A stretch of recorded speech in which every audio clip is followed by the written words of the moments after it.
I'm enjoying a wonderful vanilla cream house seltzer right now that I had to open with the pliers that are still in our fridge from whenever that intro that we did to our show with Tiff was like 6 months ago, or at least. You'd be like all buff from the rowing now. You should be able to just crank that sucker open. No, actually, my arm's all messed up right now for other reasons, but yeah. Whoa, what happened? Well, I've had some shoulder rotator cuff challenges over the last 6 Oh, months. no. I've been working through it with a PT friend, so we're getting there. But I currently have this black tape on my arm, this rock tape, that it makes me look really cool. It does it, though? Yeah. That's not from trying to open the seltzer, right? No, well, maybe. I mean, I guess I can't fully be sure what the root cause was. Maybe I opened so many seltzers over the last 5 years that I wrecked my whole left shoulder. But yeah, it's all that major league pitching you've been doing. yes, that's especially with my left arm since I'm right-handed. Not to mention the fact that I'm not a baseball player. I was for 1 year in school. I was actually held back in T-ball for an extra year. That was fourth grade. But then fifth grade, I played regular baseball. And I'm pretty sure I got one hit for the entire year and did not play baseball after that. How many at-bats, though? Because if that was your only at-bat, that's a great average. Unfortunately, far more than one. It's funny you say that. I've told the story somewhere on the internet before, but when I was in fifth grade, this was toward the height of me being interested in playing basketball. And at my very best moments, I was a passable basketball player. I was never good, but when I had a good day, I was passable. And our fifth grade, so this is not middle school, this is still elementary school in the States, our fifth grade school team, which in and of itself was weird to have a school team in fifth grade, but be that as may, it was, a school team that would like travel to other schools and play basketball against them and stuff, which is usually something that doesn't happen in America until you're older, at least for school affiliated teams. Well, anyway, I tried out for the fifth grade basketball team, which is about the most athletic thing I think I've ever done in my life. And I tried out and I made the team, and then I moved like 2 weeks later. And it wasn't until I was an adult that I realized, wait a second, they knew full well I was moving this entire time. That was totally a pity acceptance, wasn't it? You don't know they knew you were moving. I think they might have, but I'm going to claim that. Did you move in order just to get away from that team? Like Yeah, do you think the team paid off your parents to make you move? I'm pretty sure they did not. It is possible, but I'm pretty sure no. I think it's pretty permissive. Fifth grade basketball teams probably pretty much let anyone on who shows any sort of desire to be on the team. So I don't think they knew you were moving. I think they just basically take everybody. I mean, certainly my fifth grade baseball team was pretty permissive if they let me on there. John, do you have a fun sports-related story, sports-related failure, perhaps, that you would like to share with the group? I mean, my career, quote unquote career sport was tennis, which is brutal in the same way that Microsoft used to be, where everything is force ranked. So if you are going to be on the tennis team, the players are pitted against each other to determine the rankings. So there's no question about where you are in the hierarchy. And if you want to play at all, you have to be in the top four or whatever. Like not that, depending on what school you went to, maybe they only had 4 or 5 courts. So only the top 4 or 5 people are going to play, period. So if you're number 6 on your team, you're just not going to play at all. And the only way for you to get higher is to beat the number 5 person. So that's the crucible I was formed in. Aren't sports great? I mean, the funny thing is, sports weren't even the most emotionally damaging part of my school career, but they certainly didn't help. I love tennis. I mean, the first year I played in junior high, no, I didn't get to play in the matches because I was number 6 or number 7, but I worked my way up. So you played in junior high, but you did not play in high school? No, I played in junior high and high school. Were you varsity in high school? Yeah, I was good at tennis. I am having a seriously difficult time imagining any of the three of us doing varsity anything. I'm very athletic. Oh, sure. Mm-hmm. I am. Well, more than us. Oh, let's put it this way. I'm very coordinated. Team sports I was less good at, but that was mostly because I didn't have a lot of confidence for reasons that you would imagine. But no, I was good at tennis. I mean, I wasn't number 1 or 2, but, I was number 4. Strong number 4, occasionally a number 3 in high school. In a team of 4? No, it was eight people. I'm kidding. Cruel. Yeah. No, Tiff and I just rewatched Freaks and Geeks. It's the first time I've seen it in probably 5 to 10 years. It's been a while since. Yeah, I've never seen it. Oh, it's a fantastic series. No, I rewatched it like 3 months ago, coincidentally. I rewatched it because The Incomparable was going to do a show about it, and they said, hey, you should rewatch this. So I did, and then I just forgot about the episode, and other people aren't anyway. But it's I saw you say that you're rewatching it, and I assume didn't do it because of The Incomparable, but it's weird that we both just rewatched the whole series. I think I did actually do it for The Incomparable, but I don't know. Oh, you did? Were you on that episode? They haven't recorded it yet. But, man, that show, not only does it hold up, and not only is it great, and it has a whole bunch of famous people in it that weren't that famous at the time, so you get to see them like when they're super young. You get like a 16-year-old Seth Rogen. Like it's pretty cool. But man, that show is painful to watch. Like if you were a nerd growing up, as we all were, wow, there is some deep pain when watching that show. Sounds great. I mean, and everybody watching that show is going to look at these three characters and be like, well, that's us. Like, that's like, obviously it's me, me and you guys. Which character do you think you are, Marco, though? Because I can tell you which one I was, more or less. I mean, I think everybody would say you were Bill. The only thing is I'm unclear whether I would be Sam or Neil. I definitely have some overlap with each of them. Yeah. So I'm not sure. The problem with Sam is he does get together with an unrealistically more attractive girl for a plot point in the season. Right, and that sure as hell was not going to happen to me in high school. Exactly. I mean, it works in the show because of how that turns out, but practically speaking, not going to happen. Right, so that's why I think I'd be... realistically, I'm probably more Neil. Yeah, my rewatch, since I'm not going to be in the episode, I'll give you my tiny capsule summary. The only thing that really changed from my first watch, I watched it when it actually aired, because I'm old, the only change from my rewatch is I felt like the main character, Lindsay, is that her name? Yeah. The main character's motivation was not well sketched out. And it's not the fault of the actor, it's mostly the fault of the script. I know the arc that they wanted her to go on, but a lot of the time she just seemed to be going through the paces of the script because she had to, and her motivations were not clearly outlined. But other than that, everything was great. I never once looked at it that way.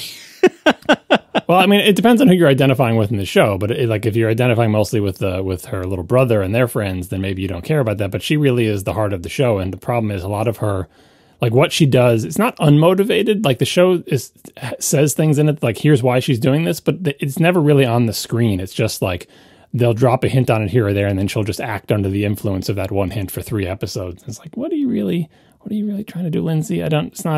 She just felt a little bit like a leaf in the wind. Watch How I Soar. That's a reference. Just letting you know. Yeah, but I was doing the Forrest Gump thing. I should have said feather. All right, we have a lot to do. We should stop goofing off, and let's start with some follow-up. It is back because it's not keynote week.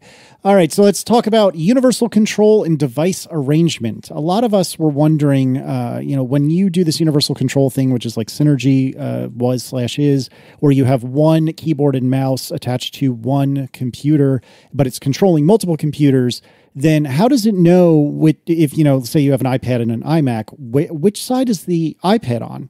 And I think this was actually discussed in the talk show, if I'm not mistaken, but we also got feedback via Andreas Beyer-Bowden, who apparently saw or received an email from Federighi, which reads, this is Federighi's words, "When you move to an edge, we default to assuming you are moving to the most recently active device that is nearby and not yet quote-unquote paired. So if you turn on your iPad and put it next to the Mac, and then move the cursor, as I did in the demo, we will assume that you were attempting to access that iPad versus, say, another Mac that you had not interacted with as recently. And once you're quote-unquote connected, we remember that arrangement. There is, of course, also a displays arrangement, system preferences pane, but we've designed the features such that using these sorts of settings should generally not be necessary." This is, if it works, and I haven't tried it, this is Apple at its best, when it's using like some really smart inference, maybe. I'm not sure what word I'm looking for, but it's using evidence based on circumstance to figure out what you want before or without you having to explicitly tell them. And I think that's super cool. And if it works well, it's going to be very impressive. It's like a magic trick where once you hear how it's done, you're like, oh, that is clever, but that's not as complicated as I thought it would be. Like they're essentially letting you, the user, tell them where things are. Now, it's not perfect because if you do that, first of all, once you know how the trick is done, it's trivially easy to confuse it. But second of all, you're basically just picking whether the computer is left, right, or maybe even up or down from where you are, but you're not really picking the exact height that the screen's joining each other, so you're going to kind of get the default. I don't have enough systems running this new stuff to do this, but I'm interested to see, like, so once you do that, it shows up as a display, like in the displays panel, and then you could arrange them after that. It's not entirely clear to me because I haven't seen this demoed, but anyway, the magic trick of how they do this is very clever. And it's like, it makes for a good demo, and in practice, it will sort of magically just work for people who don't know how it works, and it'll be super impressive. And I suppose there are a couple of failure modes where it'll get messed up, as long as there's a place where you can go to, like, arrange it the way you want, like the displays panel, like Federici says. This is very clever, very interesting. Additionally, some information about initiation from friend of the show, Federico Vitici. Universal control can only be started from a Mac running Monterey. You cannot start dragging the pointer from an iPad towards a Mac. It only originates from macOS, and then you can move it around freely after that.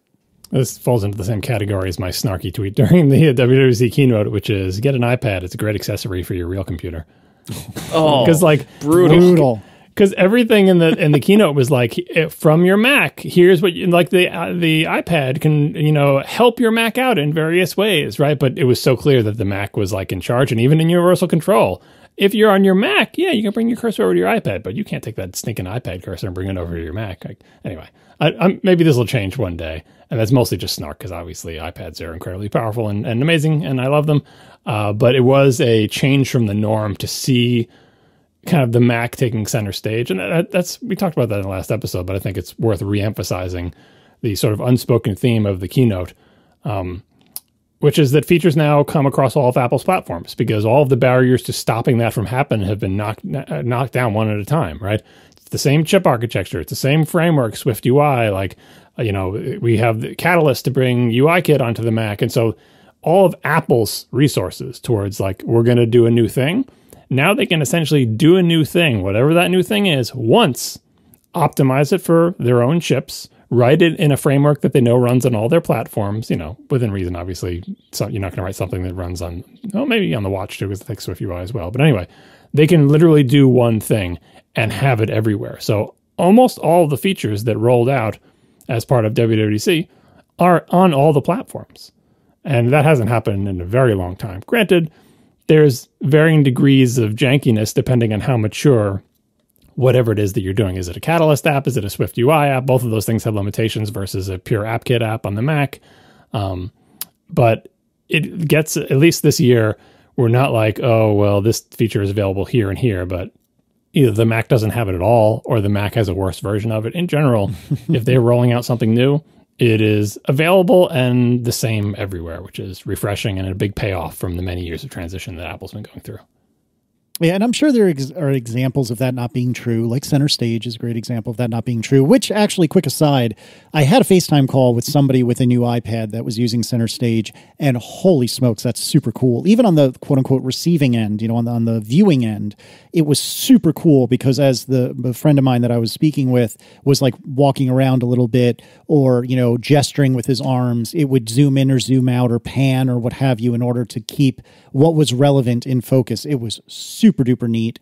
And whenever it is I get around to upgrading my iPad, which I'm not planning on doing as I sit here now, really looking forward to having that. Because is that on both size iPads? Is that correct? Or is that only on the big boy? No, it's on both. Okay, good. Did it look like unnatural when it would do the movements, or was it kind of subtle and smooth? It looked unnatural insofar as it was something you don't expect to happen on a FaceTime call, but it did not look unnatural insofar as like it's zooming at twice the speed you would expect, or that it's, like whipping to the side and then stopping short. It was very gradual, very Apple-y, and it wasn't distracting as a movement. It was distracting as a, holy crap, I understand all the work that's going in to make this work, and this is amazing. So it was very cool. Yeah, it's weird that some of the remaining differences almost sort of come down to hardware, like why don't the Macs have FaceTime? Why are the Mac cameras so much worse? Or even just with Center Stage, like why is that on these iPads and on other ones? Like what is it that a Center Stage requires? And we'll get to that later in the topic section about what features require what things. So, but there is still a remaining hardware gap. But in general, like in terms of major applications or even major features, one example I think is like Focus. That's on the Mac too, right? Which one is focus? Oh, the do not disturb on steroids. Yeah. Yes. I believe that's on the Mac. There's no way that would have been on the Mac if it came out like 3 years ago. Just no way, because it is so obviously phone centric. But it's like now it's like, why not put it on the Mac? Because we can write it essentially once in one of our cross-platform frameworks, and it makes sense to be on the Mac, and it's actually not that much more work. So let's go do it, right? And even last year when the iPhone got widgets, but the iPad didn't, it's like, well, what's the excuse there? Those are like practically the same platform, even though you renamed one of them iPad OS, like it used to be just iOS. Like, why didn't the iPad get it there? And that was it seemed like tied up in the iPad multitasking stuff, where that whole suite of things wasn't ready, and they didn't just want to ship, just widgets on the iPad or whatever. So there's always like, how are things prioritized, and how many resources do you have, and what can you hold till last year? But in general, technology-wise, we're finally getting to a place where the reason why something might not be on a less popular platform is no longer that, we'd have to write an entirely new app using AppKit if we want that on the Mac. So that's too much effort, never mind. All right, let's talk about object capture and the quality thereof. Object capture is the thing where you take a zillion pictures of a 3D object and then do magic and mathematics, and then suddenly you get a 3D model coming out the other side. Somebody anonymous, because they've since deleted their tweet, and I don't know if they're trying to remain anonymous, writes, I work in motion production, live action, and animation. And while this certainly isn't ready for final production quality, the ability to quickly mock up a, quote, good enough, quote, concept is actually quite valuable. So even if this isn't a perfect representation, it's still useful to have. And that's not particularly surprising to me. Yeah, since seeing Apple's demos and the sessions on it and all that other stuff, lots of just, users, individual people have been posting their experiments with using this feature. And I have to say, everyone that I've seen is way more impressive than Apple's demos, which is weird. Usually Apple picks very good demos to show off their feature. So we'll put some links in the show notes. Matt Waller did a scan of a plush Baby Yoda toy, and the object capture of it looks amazing because it's a challenging shape. It's not, it's fuzzy, and it's got weird pointy things with the ears and the clothes and everything. It looks amazing. And someone else posted a pineapple, if you know what like a whole pineapple looks like with those little pointy little tendrils that come out the sides. They did an object capture of that, and it looks fantastic. Like you think it would just melt all the little things together, and that, it would just look like a flat football with a pineapple texture on it. It doesn't. So yeah, obviously these things will need to be touched up, but the more examples of this as I've seen, the more impressed I am at how good you can get with this. Now, back to Marco's point of like, oh, well, this would be cool to share an object with somebody. It seems like you just have to take too many pictures for that to be feasible. Like you have to take a lot of pictures, and there has to be a huge amount of overlap. So you have to like take a picture and then move like a little tiny bit, and take a picture and move it a little bit, and take a picture, and your pictures have to have like 70% overlap between them. So I don't think you're going to want to spend 5 minutes slowly walking in a circle around some object just to send it to someone in a message thing. If you could take 1 or 2 pictures and send something, that might be conceivable. But for now, I think it is basically, amazing results if you're willing to put in the time from hardware that everybody has. So it is lowering the barrier to entry, but it is not to the point where you can take 2 photos of, a couch that you're looking at and then give someone a 3D model they can spin. We are sponsored this week by Linode, my favorite place to run servers. Whether you're working on a personal project or managing enterprise infrastructure, you deserve simple, affordable, and accessible cloud computing solutions so that you can take your project to the next level. Simplify your cloud infrastructure with Linode's Linux virtual machines. You can develop, deploy, and scale your modern applications faster and easier than ever. Quite simply, if you need to host a server, Linode is the place to do that. I have hosted so many servers in so many places in my career so far, and Linode is my favorite. I've been with them the longest, since before they were a sponsor, long before actually, and I've stuck with them because they have amazing capabilities. It's everything you'd expect. You have amazing resource levels. You can you have a lot of different options for what kind of resources you might need, and the pricing is so good. This is the best value I've consistently seen in the web hosting business.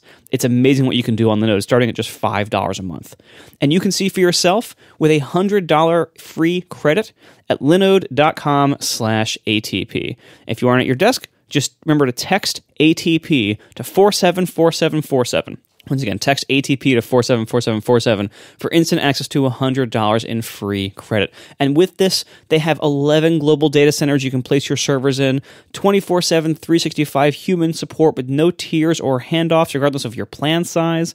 And they have all sorts of other, not in addition to the shared and dedicated compute instances you can get there, you can also use their new S3 compatible object storage, managed Kubernetes, and so much more. So once again, linode.com/ATP. Click on that create free account button there to get started, or text ATP to 474747. Get started on Linode today. Thank you so much to Linode for hosting all my servers and for sponsoring our show.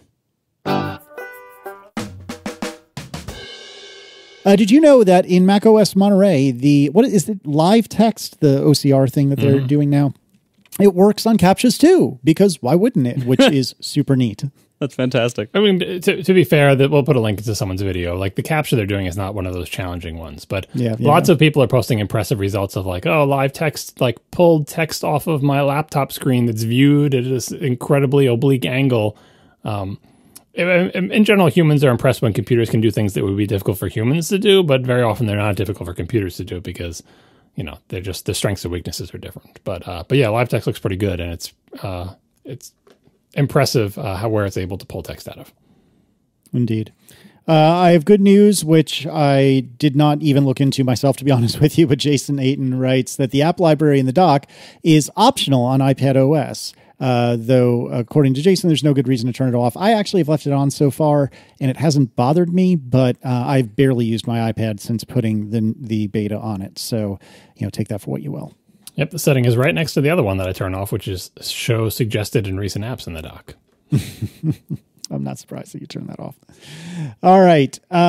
John, I know that the world was shocked and devastated even when they saw the new Safari toolbar and realized everyone's favorite Safari extension may not be long for this world.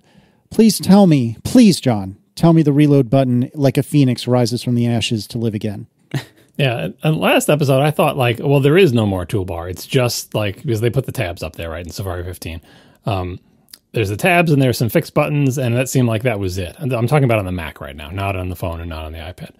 I was like, well, there's, so much for my reload button, right? And the absurd thing about it was that it doesn't appear to be any reload button. The only place you had reload was in the address bar, there was a little ... on the far right. And if you clicked on the ... a menu would pop up, and then you could select the word reload from that menu. And I saw this in WWDC sessions. So you'd be watching a session, and the person in the session would have to reload a web page.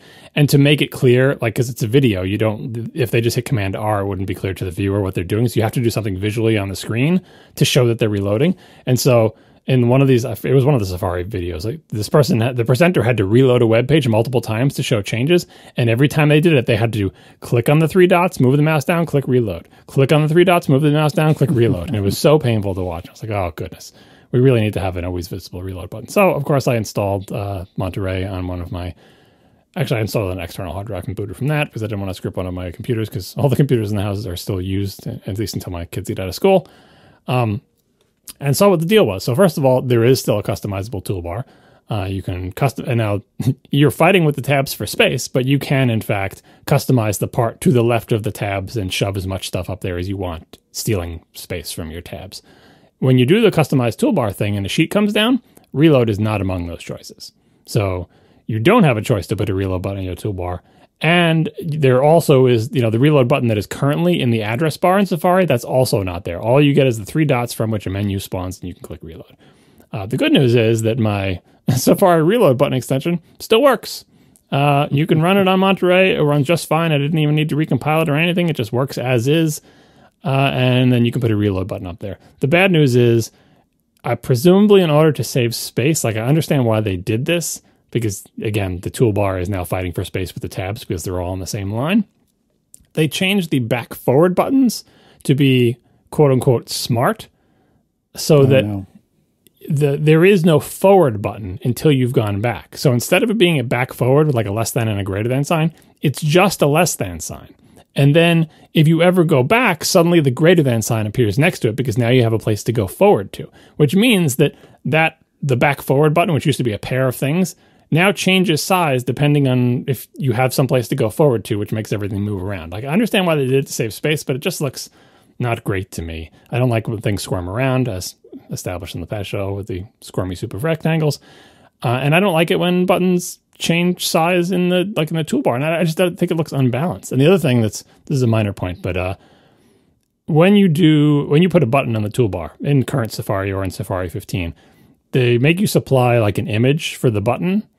And there's a limited number of formats you can make it, but every format that I have tried, every way I've tried to make this image, it basically uses it as a template image, and you don't have control over how it positions the thing vertically. I tried putting empty space above and below to like move the thing around, and it's like, nope, I'm going to find the edges of the blackness in your monochrome picture, and that's what I'm going to consider your border to be. And that's a concern to me, because when the lonely less than sign is next to my reload button, the reload button, if you know what it looks like, it's like a circle, an incomplete circle, but then there's an arrow on one end of it, and the arrow sticks out beyond, the top part of the arrow sticks out beyond the diameter of the circle, right? So what you'd want, visually speaking, is the center of the circle to be aligned with the point in the less than sign. You know what I'm saying? Mm-hmm. But that's not how it works, because as far as Safari is concerned, the height of that graphic is not the height of the circle, but it's the height of the circle plus that little stem that sticks out. So it shifts the whole thing down. And so when I just see that less than sign and then my reload button shifted down to be slightly below the less than sign, it's very upsetting. Oh, no.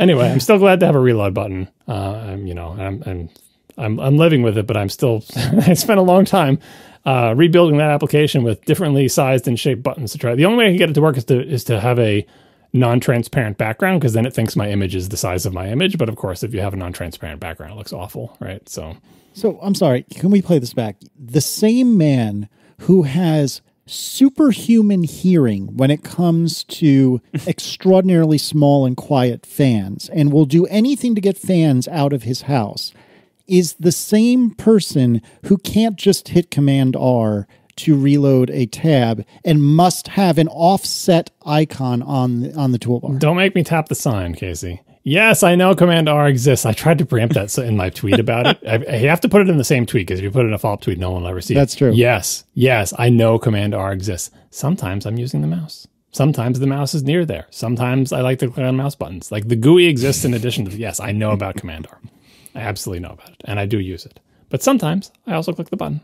I mean, in and of itself, that's fine. I'm flabbergasted that someone who is as particular as you would be able to look at this all day, every day, look at this offset icon and not be driven mad. Whereas it was offset in the previous version of Safari too. It's emphasized more due to the tighter spacing and I think the smaller less than sign, so it looks a little bit worse. It was the same problem existed before. This is not a new thing. Well, the good news is if you want to go back to the old style tab bar, there's a way to do that. Yes, someone discovered like this feature flags plist somewhere in the OS. And it's I put the XML for it in the show notes to see what the keys are. So the key is unified bar. It's in like the library preferences, feature flags, domain, safari.plist. I'm presuming this is like a temporary thing for Apple messing with feature flags. And the reason I say that is because a unified bar is the key, and then the value is a dictionary. And some of the keys of the value dictionary, one of them is called disclosure required. And then there's a string that looks like UUID. Mm-hmm, mm-hmm. And that makes me think that the way they do feature flag, or for people who don't know, the parlance inside Apple about whether you as an Apple employee are allowed to know about a thing is, are you disclosed on that thing, right? So a lot, it's like at Apple, if you're not working on Safari, you wouldn't be disclosed on the new Safari, so there'd be no reason for you to know about the new Safari. And in your builds of Monterey, if this disclosure required field didn't have this special UUID in it, it wouldn't show up on your version of Monterey, or wouldn't be enabled on your version of Monterey. And I presume they trust their employees not to hack in and try to figure out, what resources are new in Safari or whatever. But this is my guess. I don't know any of this for a fact about this is what it's for. But the fact that there's a disclosure required field with a string that looks like a UUID makes me think this is part of how they control showing new features in Safari to other people inside Apple. Obviously, it's not controlling anything for us. But what it means is that you can disable this feature and go back to the old one just because they still had that code in there, maybe for the non-disclosed people for a while. I presume it will eventually go away. Maybe it will go away before release. But if you really, really don't like the new Safari and you're using a beta, you have a way to turn it off for now. Just keep in mind that kind of like every Chrome flags feature that I used to rely on, it will eventually disappear and you'll be forced to use the new thing. Yep. Yeah, but you know what? Like, I feel like, like on principle of that, like there are certain things that Apple adds or they make some change that I don't like, but the old behavior is still available through either a checkbox preference somewhere or some kind of, plist hack like this, or, a default write command or something like that. And I used to think like, well, I might as well adopt the new thing immediately because one day they're going to remove this ability to use it the old way, and I'm going to have, and I might as well adjust on my, on my terms now rather than later being forced to. But now I think, you know what? Some of those things never go away. Like I still haven't switched over to their quote natural scroll direction. I still scroll the old direction, and it's fine. Are you serious? You monster! Me neither. I'm never switching it. Like, here's the thing: sometimes they'll do something new that people don't like. And I think the natural scrolling is an example where Apple said, "Look, enough people like it the other way that we can't really get rid of this." It's natural scrolling has been around 5 years, 7 way years? more than that. Way more. It's like 10. Right. And so, and it's not a big deal. It's easy to switch, and why not just leave the preference? So that's the right call for them. Toppy tabs. Speaking of Safari, they tried a different tab arrangement, and I think it was just the press or whatever making a big stink about it. And Apple, just kind of wimped out and said, we're getting a lot of bad reviews for this, so maybe we won't do it. I think Apple's going to stick with the Safari design. Because they're a little bit, they're more gutsy now than they were. They have more courage now, let's say. Mm-hmm. Well, they don't, I mean, they have, I hate to bring this up, they have a different design leadership going on now. And I think I don't think the current design leadership has shown a lot of willingness to respond to feedback. Yeah. And I watch more of the sessions explaining the new Safari, like, as I said in the last episode, part of the new design is that Apple has signed itself up to a bunch of readability challenges because they explicitly are allowing the content of the web page to essentially color the user interface. So it's now up to Apple to make sure that no matter what color the interface is, that the elements that are part of the interface are visible. Like you have to still be able to see the buttons. You have to be able to read the address bar. They gave an example in one of the sessions because actually like Safari 15 will do this is again all on the Mac. It'll do a smart thing where it'll like pull a color from the web page up, but you can also from your web page explicitly specify what color you want that to be. So on my website, I immediately specified that it should be UI colored. You just specify white and it stays UI colored. Anyway, you can specify the color. And in the presentation, the Apple person said is like, you can specify pretty much any color, but Safari will stop you from specifying certain colors. And they gave an example. If you specify the color of the toolbar in Safari should be the same color as the close widget, effectively making the close widget disappear, they won't let you pick that color, right? So this is the kind of special case codes they have to be. Like you can't make it red of the stoplight, you can't make it yellow, you can't make it green, right? If you make it too dark, they have to switch the text to be light on dark instead of dark on light. Like all the same challenges as the menu bar, which they also decided to make translucent and pull stuff through. And the menu bar changes from light text on dark to dark text on light, depending on what's in the background of your thing, right?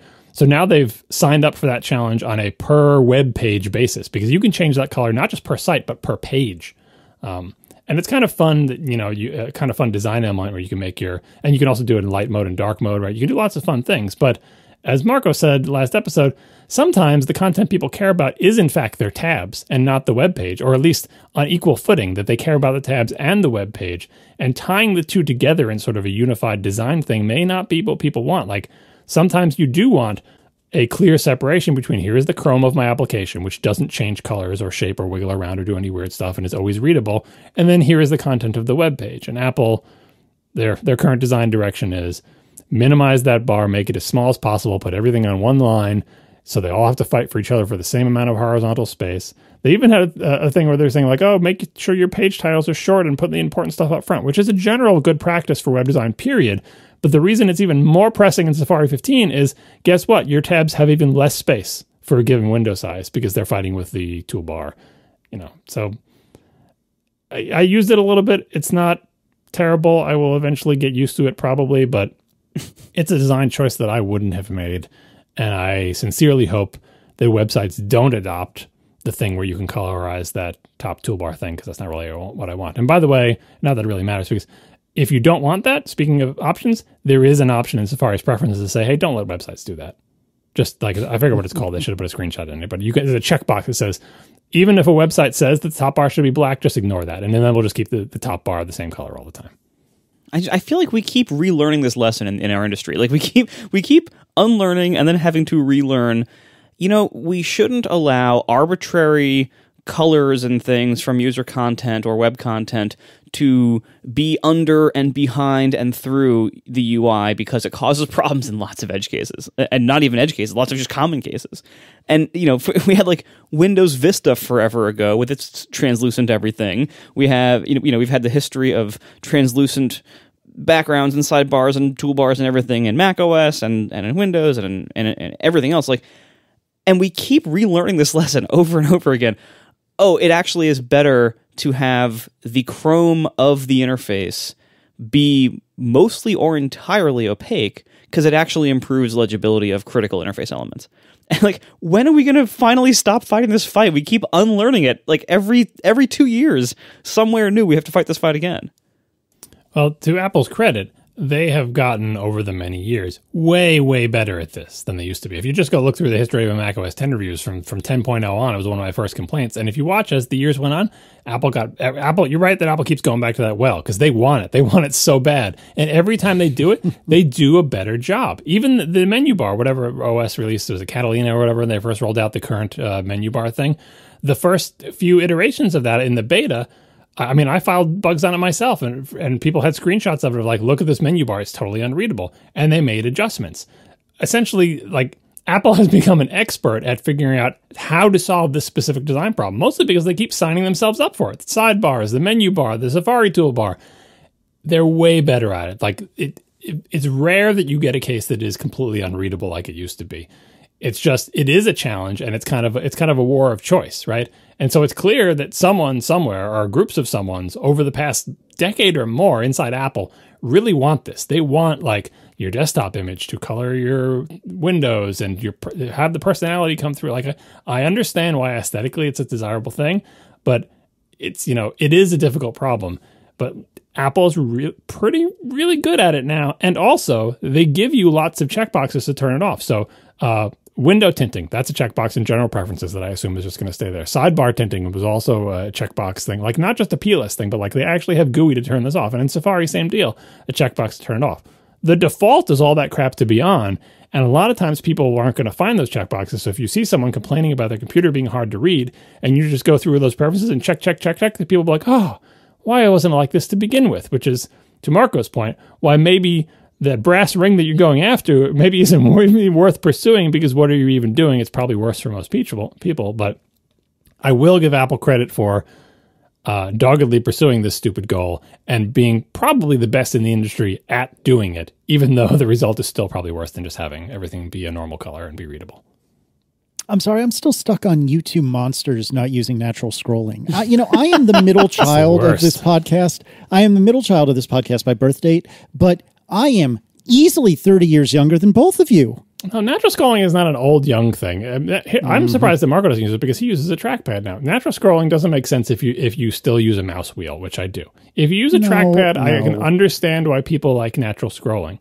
And it is two separate settings, by the way. You can have natural scrolling on your trackpad and quote unquote unnatural scrolling on your mouse. No, that's correct. It's two separate settings.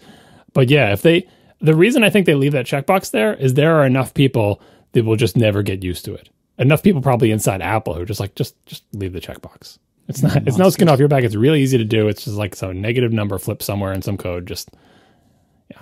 Absolute monsters. Well, and going back to like the reason I brought that up is like, I feel like, like the original thinking was, as soon as they change something that you don't like, just adopt it quickly. Just go for it. That way, you're not surprised later.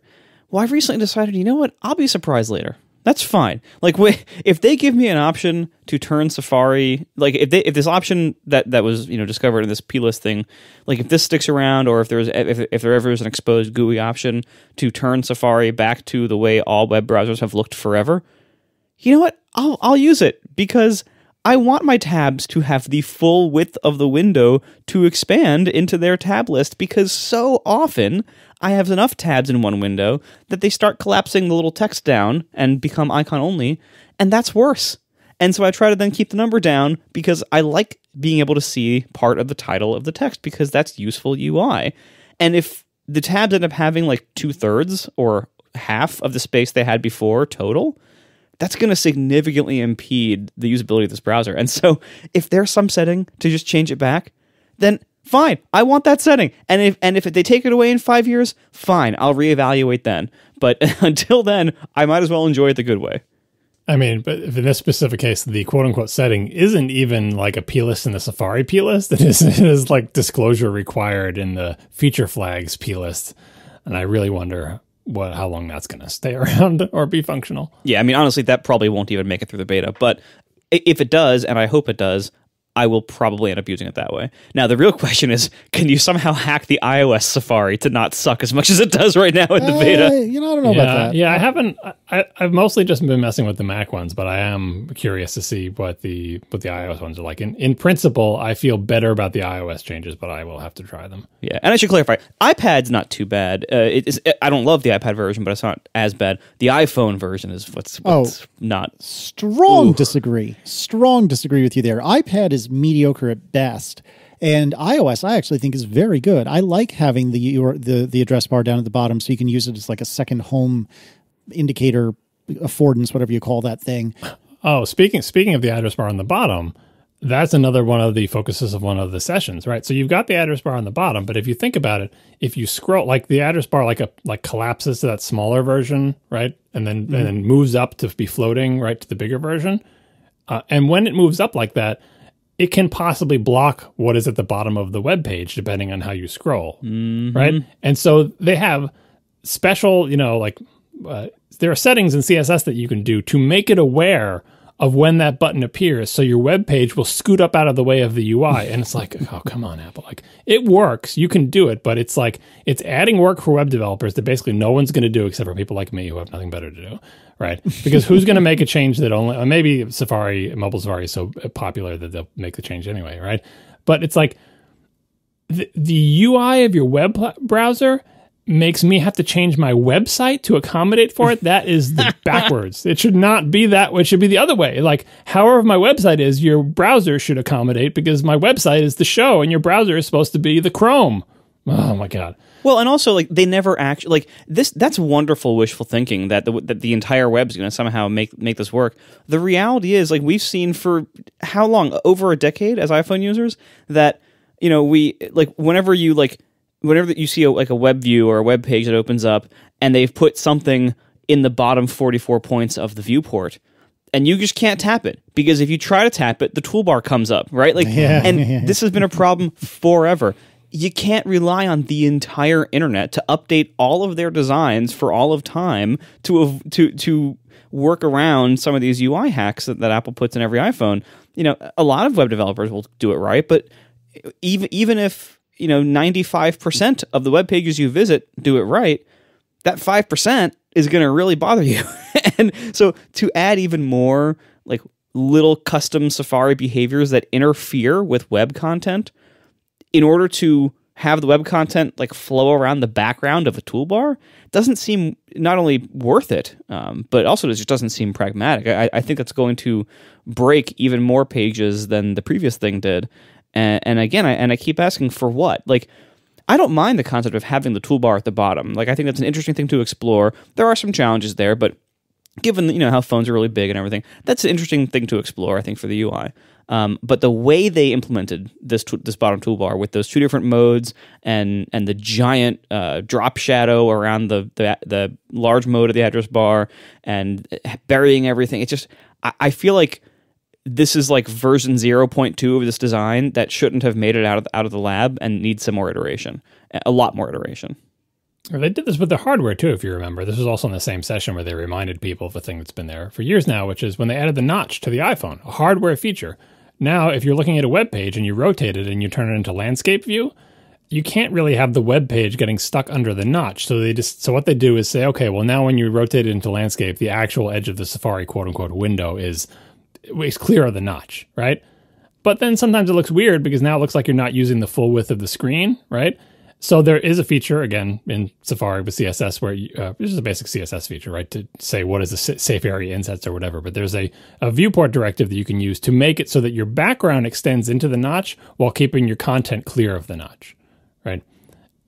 And most of these features, if you look at them in the abstract, like, well, this is not really a feature for Apple's notch. It's more like a feature of saying, essentially, where is a safe area for me to draw my content versus where is an area where my background could go. And that is a generic feature, and web standards are supported, and I applaud all of that. But if you look at the sum of things that Apple has done to make lives more difficult for people running websites, sometimes purely in the service of its own particular devices or its own particular design, like you said, Marco, like there are lots of ways to do a bottom navigation bar that don't have this problem at all. Right, lots of them, but it's part of the problem is like when you're a designer, like if you look at the solutions they came up with, when you have a design like this, and it's like, okay, this design has problems.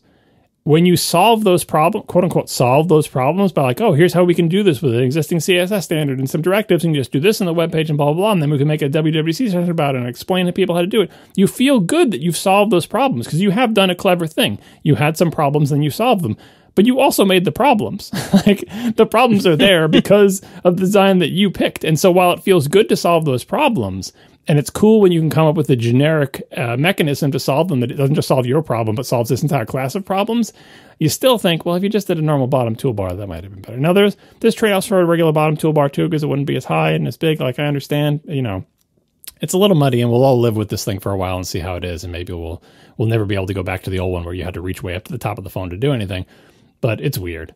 But anyway, my website is updated. Everything I just mentioned, my website is updated to accommodate. So if you ever look at my website when I put a post on it once per year, everything will work great on your phone. You update the website like in its design and technical stuff more than you post on it. Way more often. Yep. No, because it's probably like a once a year thing. I still haven't done dark mode. That's the one thing I don't support. Mostly because I couldn't. It was just too much effort to try to come up with a good dark mode color scheme, and I kind of don't like the idea of websites turning dark in dark mode. I kind of like my website to look the same all the time.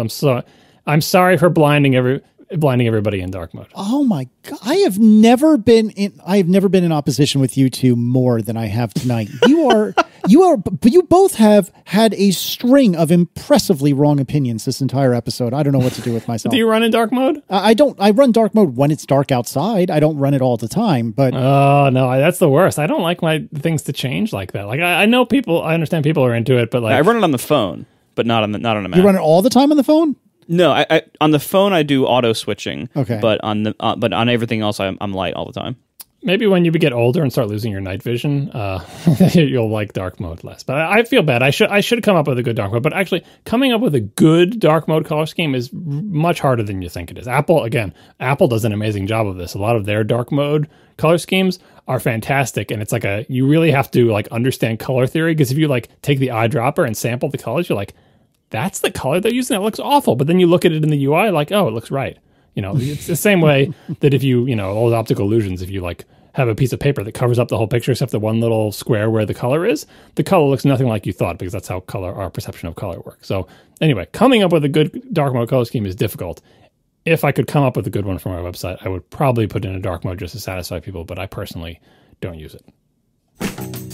We are sponsored this week by Secret Sauce, a podcast from Wondery. In the Secret Sauce series, hosts John Fry and Sam Donner explore the stories and successes behind some of the most inspiring businesses, creative innovators, and intrepid entrepreneurs. And at the top of that list is Johnny Ive. Everyone knows Steve Jobs as the creative force behind Apple, but without Johnny Ive, none of us would be holding up an iPhone or an iPad. Together, they made magic happen in Cupertino. Believe it or not, in the early 90s, the tech giant that we know as Apple was in a complete nosedive. But an unlikely duo, Steve Jobs and Johnny Ive, combined their powers to transform the company and the world. The all-new season of Secret Sauce breaks down how this Apple computer odd couple reached the pinnacle of Silicon Valley success. Listen to Secret Sauce on Apple Podcasts, Amazon Music, wherever you get your podcasts, or you can listen 1 week early and ad-free by joining Wondery Plus in the Wondery app. So once again, it's the Secret Sauce podcast, wherever you get your podcasts, or you can listen 1 week early and ad-free from the Wondery Plus service in the Wondery app. Wondery, feel the story. Let's talk more WWDC stuff, and let's see what wrong opinions you two have about this stuff. There are ARM-only Monterey features, only on Apple Silicon, which is kind of a bummer. So the following features are listed in some fine print as requiring a Mac with the M1 chip. Portrait mode, blurred backgrounds and FaceTime videos, live text for copying. Oh man, really? I didn't realize that. Keep reading. Now you're feeling bad. bad. Live text for copying and pasting, looking up or translating text within photos. An interactive 3D globe of the Earth in the Maps app. More detailed maps in cities like San Francisco, Los Angeles, New York, and London. Which, by the way, those maps are crazy cool. I was impressed by that when I saw it in the keynote, and I have the beta on a Test 11 Pro and on my day-to-day iPad, and those maps are incredibly cool. Text-to-speech in more languages, including Swedish, Danish, Norwegian, and Finnish. On-device keyboard dictation that performs all processing completely offline. And finally, unlimited keyboard detection, which is previously limited to 60 seconds per instance. That's a bummer, particularly the maps thing and the live text thing. I think are super, super bummers. That's too bad. So this is quite a mixture of features, many of which were kind of headlining features, right? And people might be surprised to learn if they're not on Intel. Now, obviously, this is on Apple's webpage, and they have the little footnote that says they're not available on Intel.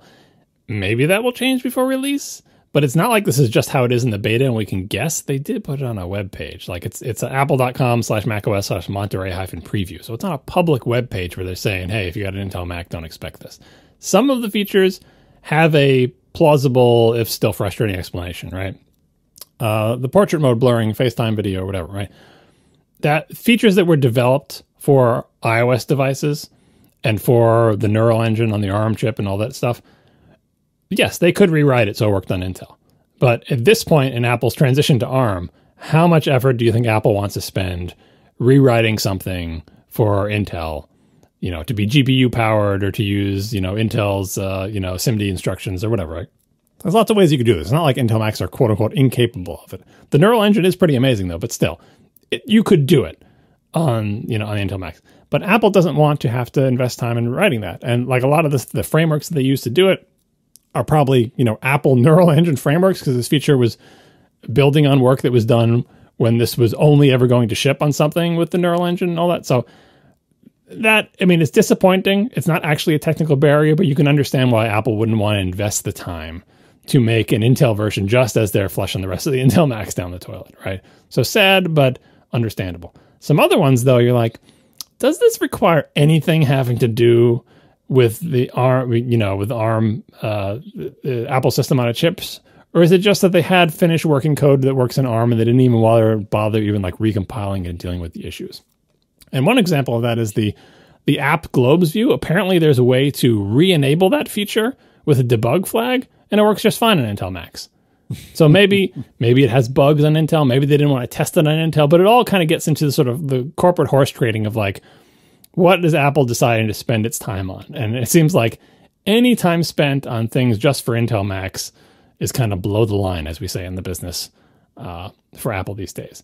With the possible exception being the newly revised Mac Pro Tower that supports the NVIDIA 6900 video cards that has been rumored for a while. So if they come up with the new Xeons and everything, if they come up with new Intel Macs with the new Xeons and new video cards, but still you can't do the globe map thing on Intel Macs, that's quite a mixture of corporate priorities. But I suppose the priorities for the super duper pro group and their customers are very different than the priorities of everyone else. But it is going to make people feel disappointed. Like if live text doesn't work and it's like, oh, I saw that, I see people doing that on their Macs. Why can't I do it on my Mac? Oh, you've got an Intel Mac. What's Intel?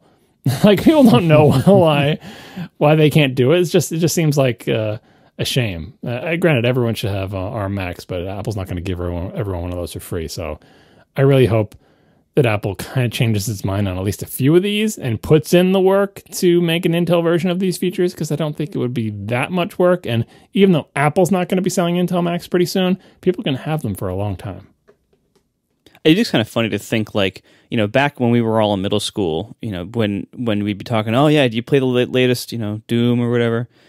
And, the one kid would be like, oh, I have a Mac. And it was like, oh, you poor kid, thing. right? Like Sweet that's summer child. Yeah, like your games suck. And like now, like, you know, eventually Apple moved to Intel, the same processors PCs were using. You can install Windows on it and everything, like the maximum compatibility with everything. Now they left that world, and now we feel bad for the Intel Macs. Like, oh, you can't do this new feature. That's too bad. We really have come full circle. Yeah, that's because the Apple's new big thing is the phone new big thing, right? But that's where all the action happens. And so it's like all the cool features happen on the phone. And if the Mac can benefit from that, great. But if it can't because it uses the wrong kind of processor, oh well. I mean, that's the whole reason they did the transition to begin with. But I remember playing, speaking of Mac and Doom, I remember playing Doom on my Mac. What was it? It was a Doom port to the Mac, which was not a good port. And it was many years after Doom was, you know, obviously out on the PC. And there was some kind of thing you used for macOS that gave you like, you two will tell me, what was the weird PC networking that Doom used for deathmatch? IPX. Yeah. Anyway, it was a macOS IPX extension, so you could play Doom Deathmatch against people on PCs through like the world's jankiest network stack that somehow was like a house of cards, like making it was like, I don't even know if it was, I guess it had to be TCP/IP, because TCP/IP used to be like an extension, you know, it wasn't built into the operating system back in the day, so like Trumpet Winsock days, you know, when it was like a thing that you would get for your computer and add on so you could get on the internet. Anyway, the frame rate was terrible. And I had already played Doom for like years on my friend's Pentiums, and it was kind of pointless. The funny thing is, like, through this entire like circle of having the wrong processor, then having the right processor, now having the wrong processor again, games on the Mac have always sucked and still suck and will always suck. That shows that the hardware is not usually the main barrier, but there was a time in there when we were on Intel and you could get NVIDIA GPUs when, yeah, it was still a grim situation, but at least you could just boot into Windows and have the same stuff. You got the same processor, you got the same NVIDIA graphic card, you got the same Windows, and it would run at the speed that you would expect a PC that you built for 1/8 of the price would run that same game. So since I've made fun of you two for being old, let me make fun of myself for being old.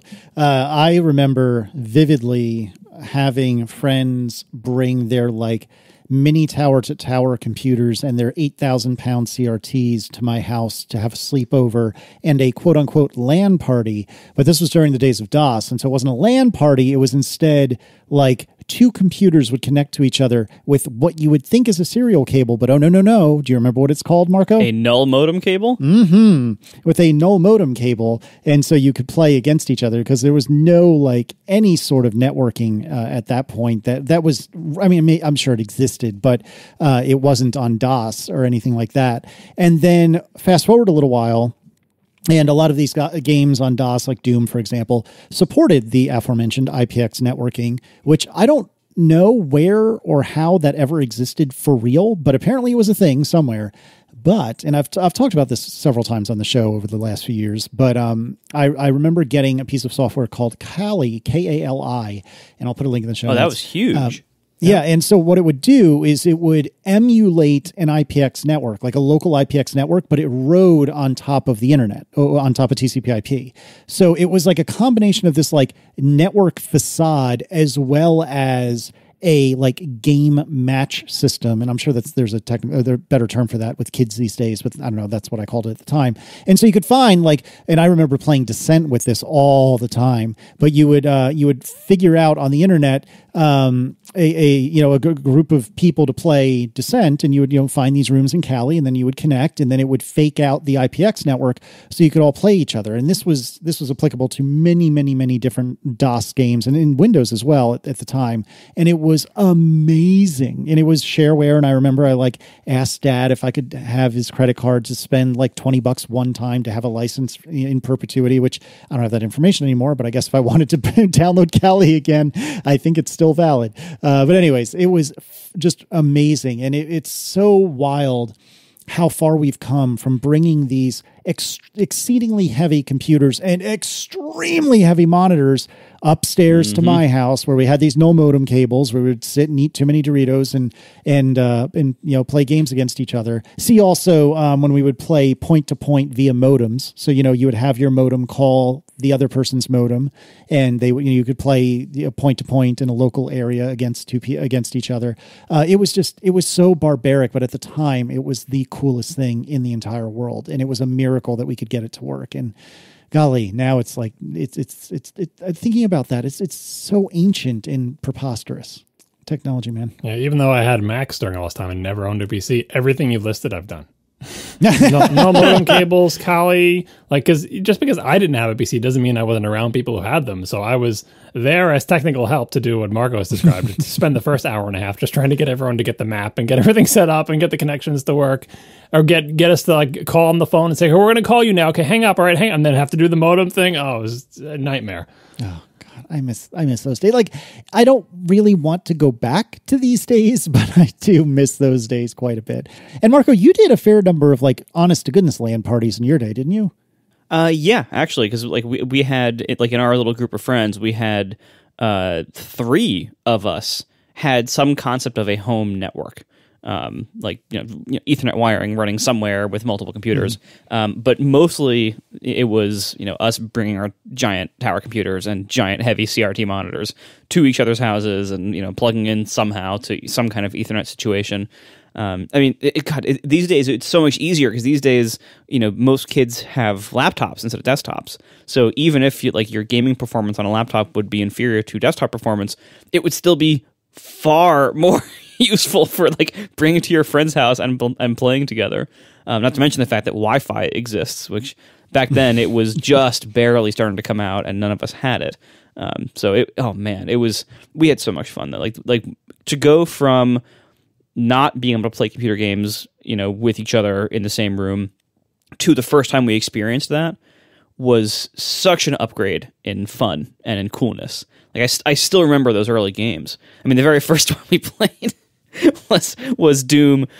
We didn't have a null modem cable though, and one of my friends, his parents had 2 computers because they both were computer using professionals, and they had 2 phone lines because again they were professionals. Oh, so you would dial it yourselves? Well, by lacking a null modem cable, we used one computer to call the other one, tying up both phone lines. Yep. Naturally, that did not last. The parents were not super pleased with us tying up both of their phone lines for indefinite amounts of time to play Doom. But man, that we do have it a lot better today. But those times were very fun as well. Yeah, it's funny you bring that up because we had 2 phone lines for most of my childhood, which made us pretty spoiled. And the reason we had it was because, my dad, when he came home, was often living on the computer. We were talking about this just a couple of weeks ago, continuing to use Profs, which was this like terminal-based email solution. And he would be on the phone, dialed into IBM for hours in the evenings. And if we didn't have 2 phone lines, it would be a mess. But Dad would go to bed pretty early because he always, woke up early. And so there were a couple hours at night that I would be awake that the second phone line would be empty. And so it was not unusual to have a late night gaming session with one of my local friends where I would dial, that person, or they would dial me or what have you. And it's also funny too, because I don't know how it is today, but when Marco and I were in college, and I think, John, you had a similar experience with different games, but when Marco and I were in college, Counter-Strike was really big, and Quake 2 or 3 or something, I forget which one it was, but one of the Quakes was really big. And as Neil ___ in the chat points out, college dorms were just LAN parties across several rooms. I played an unreasonable amount of Counter-Strike, both against people in my own dorm and across the internet when I was at college. And I miss those days. They were so fun. John, you had some sort of collegiate networked gaming experience, didn't you? Yeah, it was, with the Mac people, you could do Apple Talk networks with the PhoneNet thing, right? So it was a little adapter that lets you use phone cord to tie, because there were a lot of Mac games, not a lot, but there were Mac games, there were only Mac games that use Apple Talk networking, and only Apple Talk networking to do their network gaming. So if you wanted to play those games, you needed an Apple Talk network, and nobody had an Apple Talk network. There were some schools you'd hear stories of a school this school is so bought into Apple stuff, they have an Apple Talk network in their dorms. You're an Apple Talk network, really? Anyway, we'd have to make our own in our school. We weren't that lucky / unfortunate, depending on how you view having an Apple Talk network in your dorm. Apple Talk is cool in lots of reasons, but not so cool once the internet came out, I can tell you that. But yeah, Bolo is the old one. But when I was in school, we were playing, I think it was Ambrosia software. I never knew how to pronounce it because no one ever said these words and there was no audio on the internet, but it was AVARA. It was either Avara or what. Anyway, it was you were like a 2D Chicken Walker mech, 3D rendered, and you would shoot projectiles out of the other 2D Chicken Walker mechs in a 3D rendered world. So it was flat shaded, no textures, but polygons. And so it was a 3D first-person online shooter, and your movement direction was independent of your view direction. So it was novel in that way, and you were sort of controlling a little vehicle thing. Anyway, we do that over AppleTalk or over various versions of AppleTalk tunneled across various things throughout the computer labs. Because to be able to run that, you needed a bunch of Macs that were powerful enough to do 3D stuff, mostly in the days before 3D cards. So you needed actually a pretty fast CPU and a fancy color screen, which a lot of Macs didn't have because they were black and white, a lot of the older ones, and also an AppleTalk network. Bolo is a video game initially created for the BBC microcomputer by Stuart Cheshire in 1987. You know that guy? And, yeah, I know that guy. And then later ported to by Cheshire to the Apple Macintosh. No freaking way.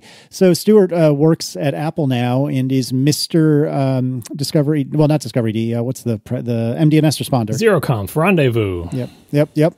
That was his baby, and he's still at Apple as of just a couple of months ago anyway. So that is super wild. I didn't realize that was Stuart. That's super cool. Well, you could find people to match against by going to the chooser where you chose your printer. No way. That's absolutely bananas. That's super cool. Well, see, now I feel old too, and now we're all even again. All right, now that I'm in a better mood and don't hate you two anymore, tell me what's exciting about disk utility, John. Everything. Disk utility has been updated. Is this an area where you really want excitement? It's like that's true. You really want exciting things in disk utility? I mean, last time they touched it, it was not good. Yeah, well, that's the problem. They changed disk utility. I forget when, a couple of years ago now, and they changed it by essentially it seemed like it was almost like it was an all new app because the UI looked all new, but all people really cared about was, hey, where is this feature that I used to be able to do in disk utility? It's not there anymore. So the interface was new and looked clean and was quote unquote simplified, but a bunch of features were missing. And slowly but surely, most of them have come back. Some of them haven't. Some of them have left just because of the massive change in the way Macs boot, especially the M1 Macs. Like even on Intel Macs, they've been changing the way they boot, adding the T1 and the T2 chip and all that other stuff. But then with the ARM-based Macs, the boot process of Macs is totally different and much more like it is on, as you can imagine, on the phones and the iPads.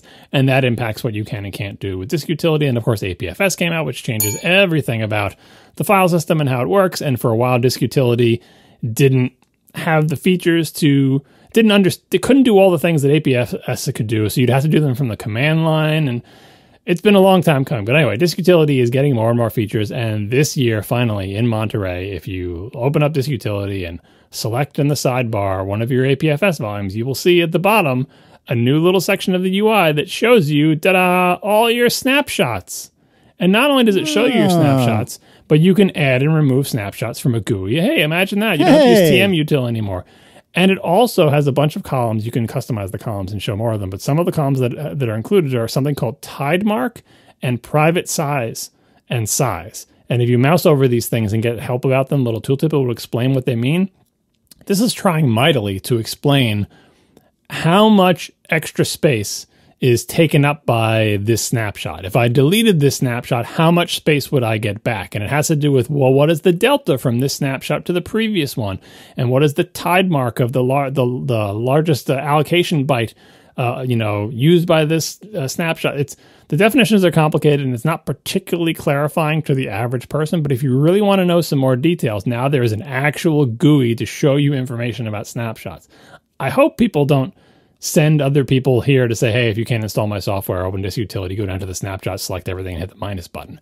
But at least that's better than telling them go to TMUtil, delete local snapshots, and then type a date in the special format, or it's less fraught than going to the command line. So I'm glad to see disk utility expanding to finally start to actually expose a lot of the functionality that has been in APFS.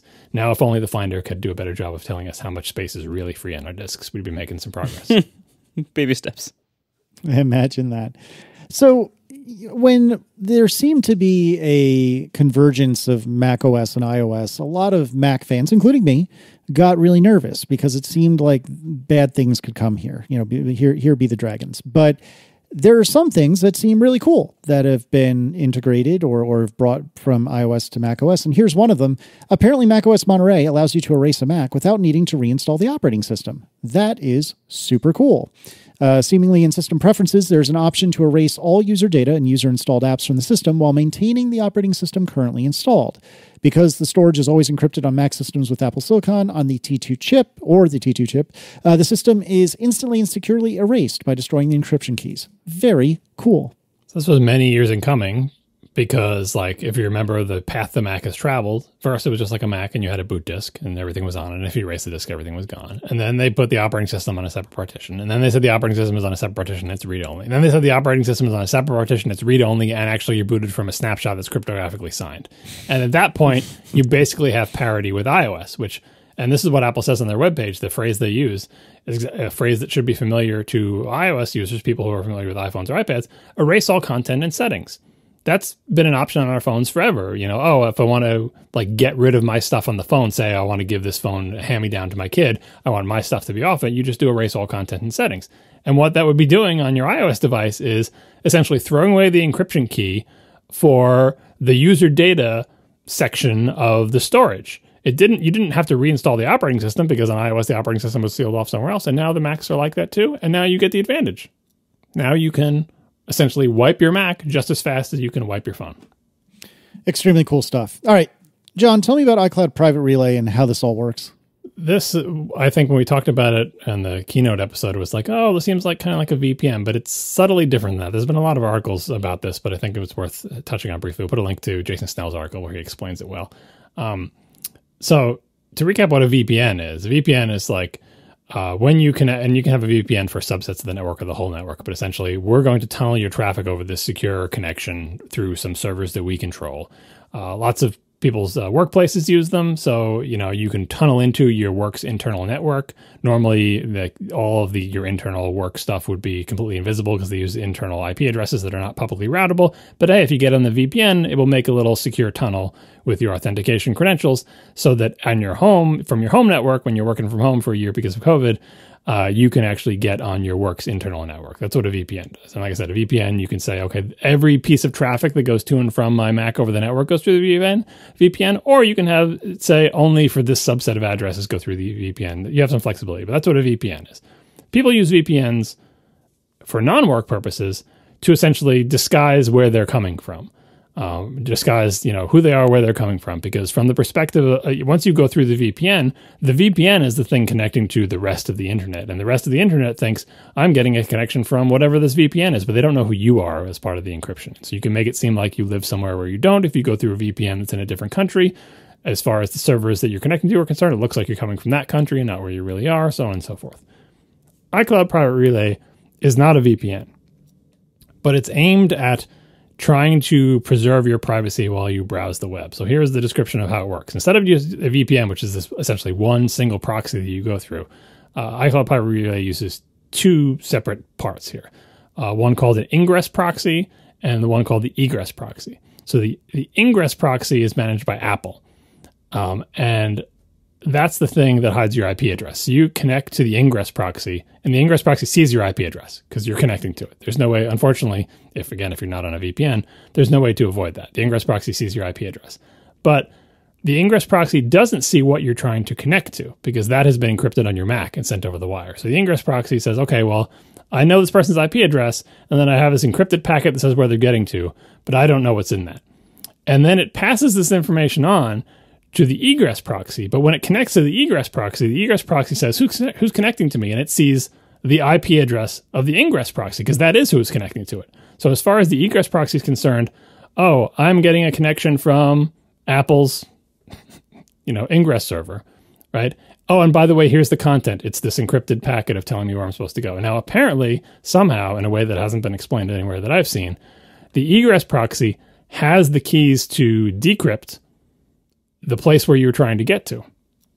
And so it decrypts the place where you're trying to get to, say apple.com, and then it connects to apple.com and gets the information and the data flows back that way. So it's trying to split up the information so that one place knows your IP but not where you're going, and the next place knows where you're going but not your IP. And Apple pitches this as privacy preserving because Apple runs the ingress proxies, but it doesn't have to run the egress proxies, like it farms them out to third parties, right? And you can imagine how there can be a public-private key exchange over this whole route where you could get it so the egress proxies know how to decrypt the thing. But here's the problem. Apple keeps pitching this as like, well, with a VPN, you need to really trust that VPN provider because they see all your traffic, like everything goes through there, right? They have all the keys to the kingdom.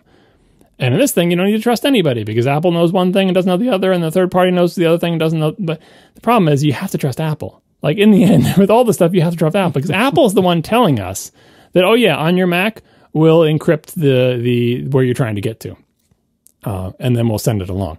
And Apple's the one deciding to do that encryption. They could choose not to do the encryption. They could do the encryption and then send the keys somewhere else or use a well-known, like in the end, you have to trust Apple because they're writing the software that implements the system. So Apple could know all this information. Now, Apple is telling us, and I 100% believe them, that they're not doing that they are literally encrypting it and, passing it on, and they can't, because Apple doesn't want to know this information. They want it to be secure. But in the end, you have to trust Apple, or rather, let's say Apple is hacked and someone puts a backdoor in their operating system. It would be trivially easy to get access to all this traffic because, again, Apple's operating systems and frameworks are the ones implementing it and deciding to encrypt this stuff, right? So the thing I'm curious about is actually the key exchange of how does the egress proxy have the ability to decrypt the encrypted address that gets sent along to it, while the ingress proxy doesn't have that ability. I'm not sure how that key exchange works, and I don't think it's been explained. But either way, that's what it does. And the second thing that's different about this in a VPN is, well, what's included in this? Is it all network traffic? Is it a subset of the network? It's even more specific than that. The only things that Apple says are included are browsing from the Safari web browser specifically. So it seems like some of this is implemented in whatever framework Safari is using. Like when you go to connect to a web page, Safari itself or some frameworks that it's using says, rather than making an HTTP connection to the target website, I'm going to encrypt where you're trying to get. I'm going to connect to an ingress server and pass along whatever packet in whatever format to the ingress server. And, like Safari or some framework is doing that. The other thing that's included is DNS queries, which makes sense because if you don't see where people are browsing, but you see what they do DNS lookups for, you still know where they're browsing. Oh, they did a DNS lookup for www.apple.com, but then I don't know what web page they went to. They probably went to apple.com. Like it's not, it's metadata, right? So they're tunneling the DNS queries through the private relay as well. There are lots of other ways to secure DNS too, by the way, but this is what they're doing. They're tunneling it over this thing. And they will also go through the private relay for what they call a subset of app traffic, by which they have explained that they mean plain HTTP, so non-HTTPS traffic, right? So apparently if any app tries to make a plain unencrypted HTTP connection, it will go through private relay, right? And here are the things that it doesn't apply to. Doesn't apply to LAN connections, so anything on your local network in any form, private relay doesn't do.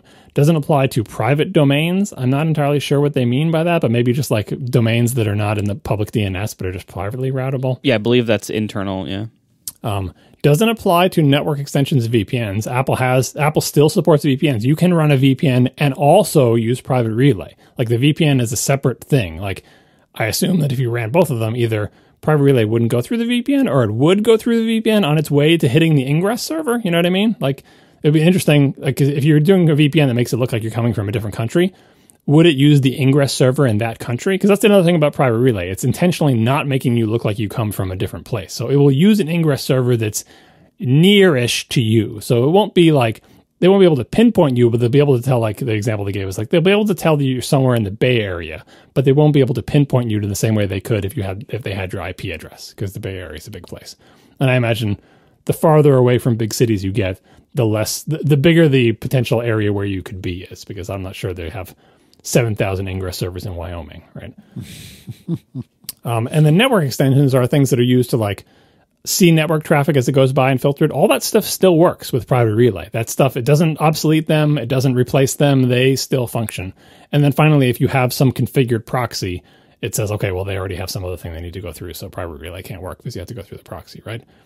And the interesting bit towards the end of the WWDC session about this was like, for all you people out there, because anytime you say anything about networking, everybody who has to like support Macs in the enterprise and businesses is like, oh no, what is this going to do to all my, like, no one's going to be able to get to the intranet and everything's going to break or whatever. So the question is, hey, what if you run the example they give, if you are an enterprise or education customer and you don't want private relay to be on your network? And I can imagine there are a lot of people who work in education and enterprise who don't want private relay because it's just another headache, right? Here's what you can do. Here's their suggestion. So the first thing is, step one, block the DNS resolution of Apple's ingress servers. Because, like Apple systems will try to say, I need to talk to an ingress server. Let me look one up by name. Presumably, Apple's going to give you a list of the DNS names of all their ingress servers. But basically, block the DNS of that. Because if you control the network, you also control DNS and make sure it makes it unresolvable, right? Once you've blocked that DNS, Apple's devices and operating system will still try to connect to Private Relay, but they'll fail. And when they'll fail, you get a message that we have a screenshot of here in the notes that says, the example they give, campus Wi-Fi isn't compatible with iCloud Private Relay. You will not be able to access the internet unless you turn off Apple Private Relay. For this network, turning off Private Relay means this network can monitor your internet activity, blah, blah, blah, blah, blah. And so you will be prompted to turn off Private Relay when you are on this specific network, for example, on your work's Wi-Fi. And if you say continue without Private Relay, then every time you connect to your work's Wi-Fi, it won't even try to use Private Relay. But then when you're elsewhere, it will use it. So basically, Private Relay is essentially on by default for everybody who has this feature. And the only way to stop it is if you own the network, make it not work. And if it doesn't work, the operating system will say, I see it's not working. Do you want me to just not try on this network anymore? It's pretty bold of Apple to do this. It shows their commitment to privacy. It's pretty weird in that the privacy still depends on you entirely trusting Apple, but I can't. Rolling out features like this, I find terrifying. Like, I'm terrified by proxy. Like, I'm terrified for them because, boy, you can just break everybody's stuff so easily if you mess this up in even the smallest way. And I'm sure network admins are not relishing the idea of having to deal with this. Yeah, this kind of came across my radar pretty quickly because it occurred to me that my beloved Pi-hole, which is a DNS server that I run, it's never going to stop being funny. It's a hilarious name. The Pi-hole that I run in the house, which is a DNS server for the house that will, block advertisements and trackers and things of that nature. Well, that's going to be in conflict with the Private Relay. And so for a minute there, I thought, I'm going to have to go in on all the devices and go ahead and disable Private Relay on for myself on anything, on anything I want to use in the house. And it looks like that's not the case. I can just, on the Pi-hole, I can tell it to not resolve these servers, and that should fix me up. So I'm pretty excited to see that. Why will it not be compatible with it? Because the whole idea is that the way the Pi-hole works is it's a DNS server, right? Right. So maybe I misunderstood Private Relay, but the idea is you think it's going to bypass your DNS server? Exactly, and I'm pretty sure that's the case. I'm pretty confident that's the case. If you make your Pi-hole have a publicly routable IP address, you can make it work. Sure. Yes, that's what I know. I think you're right, but I would also argue with all the stuff that Safari is doing with its own built-in tracker blocking, the difference between what you're getting from Pi-hole versus that is really then just full-on ad blocking.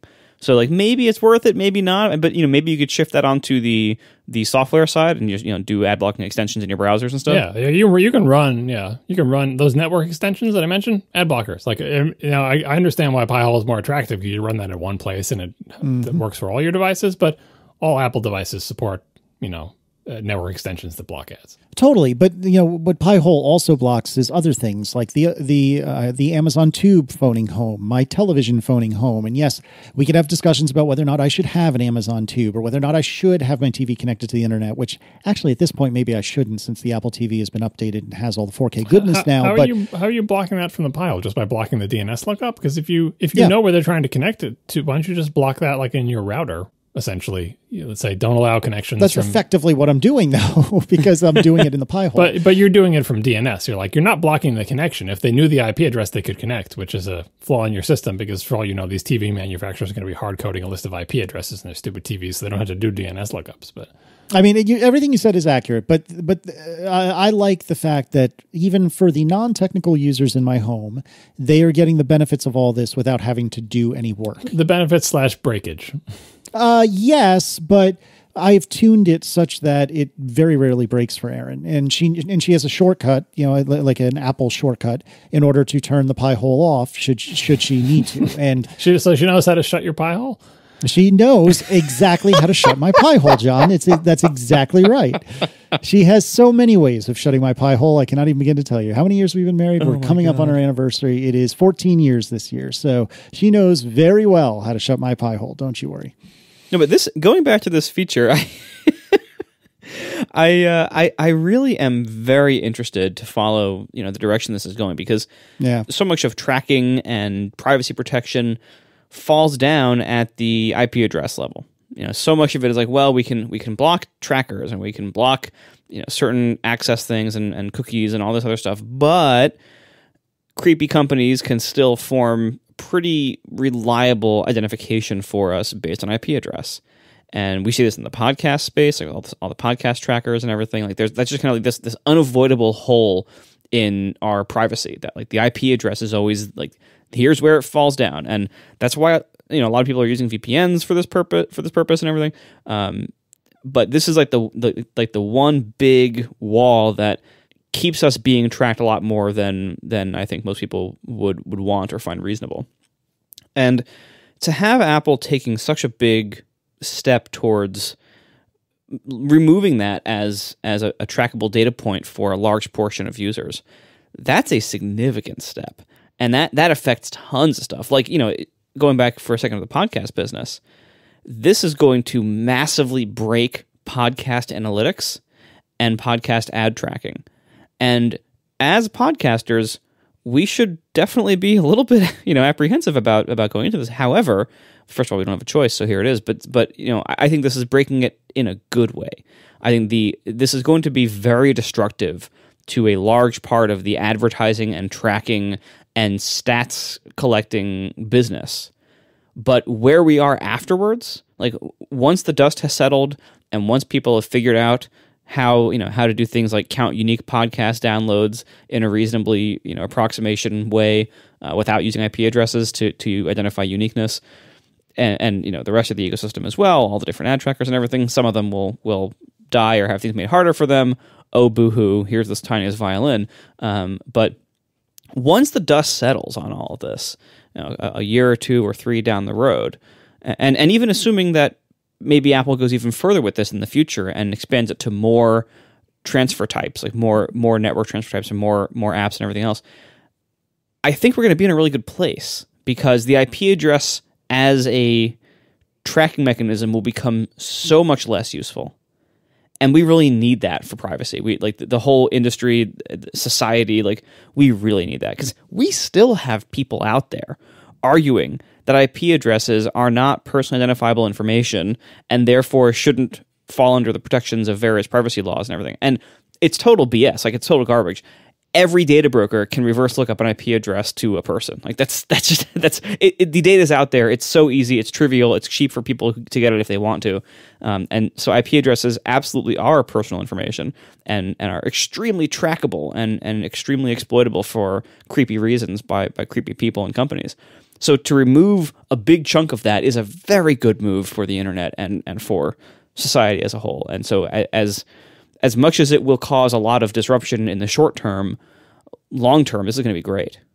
It's good for privacy, but when you talk about the internet as a whole, coming from the perspective of a networking, like if you're a network engineer, which I am not, but just in general, like trying to funnel everybody's traffic through, like if you didn't know about the privacy thing, you'd be like, what are they doing? Like, because these ingress and egress servers, you're going to have a lot of these, and they're going to have a lot of traffic funneled through them, and it is not the most efficient way to get data from point A to point B. It is, it's a Rube Goldberg machine. Technically, you're right, but the way this appears to be implemented is with CDNs, which is actually really clever if you think about it. It's like, so one of the things Apple talks about in explaining this and in the sessions and everything is that this largely doesn't break region detection. And the reason why is because they're using basically CDN endpoints all over the world, so that you're still going to come from your approximate region. You might be like, a city size granularity, or like, central Ohio, maybe, like instead of, your exact neighborhood with your cable company or whatever, but you're still going to be like nearby. And if you think about like using CDNs as like the nodes in the system is actually really clever, because just by the nature of, what you need to deploy modern CDNs, like you have endpoints everywhere. You have tons of them all over the place. And so if all you're doing is going to the nearest CDN node, not only are you not going very far, and not only are there tons of those around the world to help share the load, but also because it's a node of a popular CDN, it might even already have the content you're looking for in its local cache. So it's only a short trip to go from you to the egress node, And then the egress node might not actually have to go very far to get your data in the first place. It might even be local. So I think ultimately this is probably going to prove to be pretty effective and pretty transparent most of the time. I think what you described is basically why it won't be a complete disaster from day one, hopefully. But it's not as circuitous as that weird fish nerve that goes through your body, but it's also not ideal, because sometimes you are connecting to something that would be much more straightforward to go. I mean, maybe it depends on where you live. Like I connect to servers, some of which, are local in the area, and going to the CDN first, even if it's a CDN that's also in Boston, and then going out of that CDN to a server than Boston, it would be more straightforward for me to go right to the thing. You know what I mean? Like, it's not as circuitous as, I have to go to London and then back to get to some server in Boston. But sometimes, if the thing you're trying to get to, the reason CDNs work is because stuff that's on the CDNs is farther away from you than the CDN. But that is not necessarily the case when you're doing this, because everything goes through the private relay, when you're browsing in Safari, right? As opposed to just the things that are closer to you because they are in a CDN, right? So, CDNs in general, if you look at them, you're like, okay, this makes some sense, because if the CDN didn't exist, maybe they'd take a different route, but they'd have to go farther. They'd have to go more hops. They'd have to go geographically farther to get this, because the actual server's in California. Now they got it from CDN that's like 10 miles away from them. That's good thumbs up, even though it looks a little bit weird. But this one, it's not quite as clear a win. And because CDNs, like I said, have been built up so much, it will probably be okay. This capacity is probably there. Like, Apple never says this, but the reason the egress servers are third party is because if they weren't, Apple would have to have thousands and thousands and thousands of servers all over the world. And guess what? That's what CDNs already do. So that's why it's a third-party provider. I don't know how many. They don't say. It could be they probably have contracts with every CDN that would give them the time of day all over the entire world, because you really have no choice to even just make this feasible at all. And it's also why they're not routing everything through it. But just doing Safari DNS queries in plain HTTP, given the number of devices they have in the world, is a lot of traffic. So I imagine there is a big red button somewhere inside Apple, metaphorically speaking, to say, let's turn off iCloud Private Relay because everything is broken. The internet doesn't work. We'll fix it in the next release. Well, and to clarify, it's not just HTTP traffic in Safari. It's all Safari traffic. Yeah, I said and, not and in. So it's Safari. It's everything in Safari, every DNS query, and also any plain HTTP from any app. Exactly. Yeah. So Overcast will be able to use this for the downloads of podcast episodes that are not served over HTTPS, which is admittedly most of them. So you can screw up our own stats for us. That's nice. Thanks. Yes. Ours are served through HTTPS. Thank you very much. All right. We are sponsored this week by Squarespace. Start building your website today at squarespace.com/ATP. Enter offer code ATP at checkout to get 10% off. Make your next move with Squarespace. Squarespace makes it incredibly easy for you to make an incredible website for whatever your new project or business or portfolio might be. And no matter what your skill level is, whether you are a web developer and you know everything about HTML and CSS and JavaScript, or whether you are a total novice and you don't know any coding, that's fine, because Squarespace doesn't need you to code. There's no coding required. You can have any skill level, including no skill level, and it's totally easy with their intuitive, easy to use visual tools. Everything is visual, drag and drop, live previewing and everything, so you customize your site to your heart's content, and once you have it ready to go, they support it. So if you need any help along the way, they have a world-class customer support team, and they take care of all this stuff that you might think you might need to do with a website. Things like software upgrades and patches, and keeping hackers out and keeping the site up and running under high loads. You don't have to worry about any of that with Squarespace. You can see for yourself what Squarespace can do and how it's right for you by starting a free trial site. So whenever you need to make a website next for yourself or for somebody else, try making it on Squarespace with their free trial mode. You never have to give them a credit card, and you can build the entire website. You can show it to other people. It's super easy to use, all without entering a credit card. When you see how easy it is to use, I bet you'll stick with it because it's that good. So when you want to sign up, go to squarespace.com/ATP to start that free trial. When you want to sign up and get the actual paid plans, go back there, squarespace.com/ATP, and use offer code ATP to get 10% off your first purchase. That's squarespace.com/ATP, offer code ATP for 10% off your first purchase. Make your next move with Squarespace. All right, let's do some Ask ATP. It's been a while since we've done it. Abel DeMose writes, how's Marco finding the transition to Apple Silicon as a developer? Has anything in Marco's tech stack broken as a result of Apple Silicon? I'm hesitating to make the jump because I hear that Homebrew is janky on the Apple Silicon Macs. Homebrew has proven to be no less reliable for me on my Apple Silicon Macs than it has been on all my other Macs. You know, you have such Homebrew problems. I really don't. I mean, I'm not trying to say you're wrong. I'm not trying to say you're holding it wrong. It's just, it's funny to me because I really do not have Homebrew problems, and you are constantly complaining about it. Once I set it up, it works as long as nothing has to get touched. Now, eventually, over time, you need to install something else, or change something, or update something.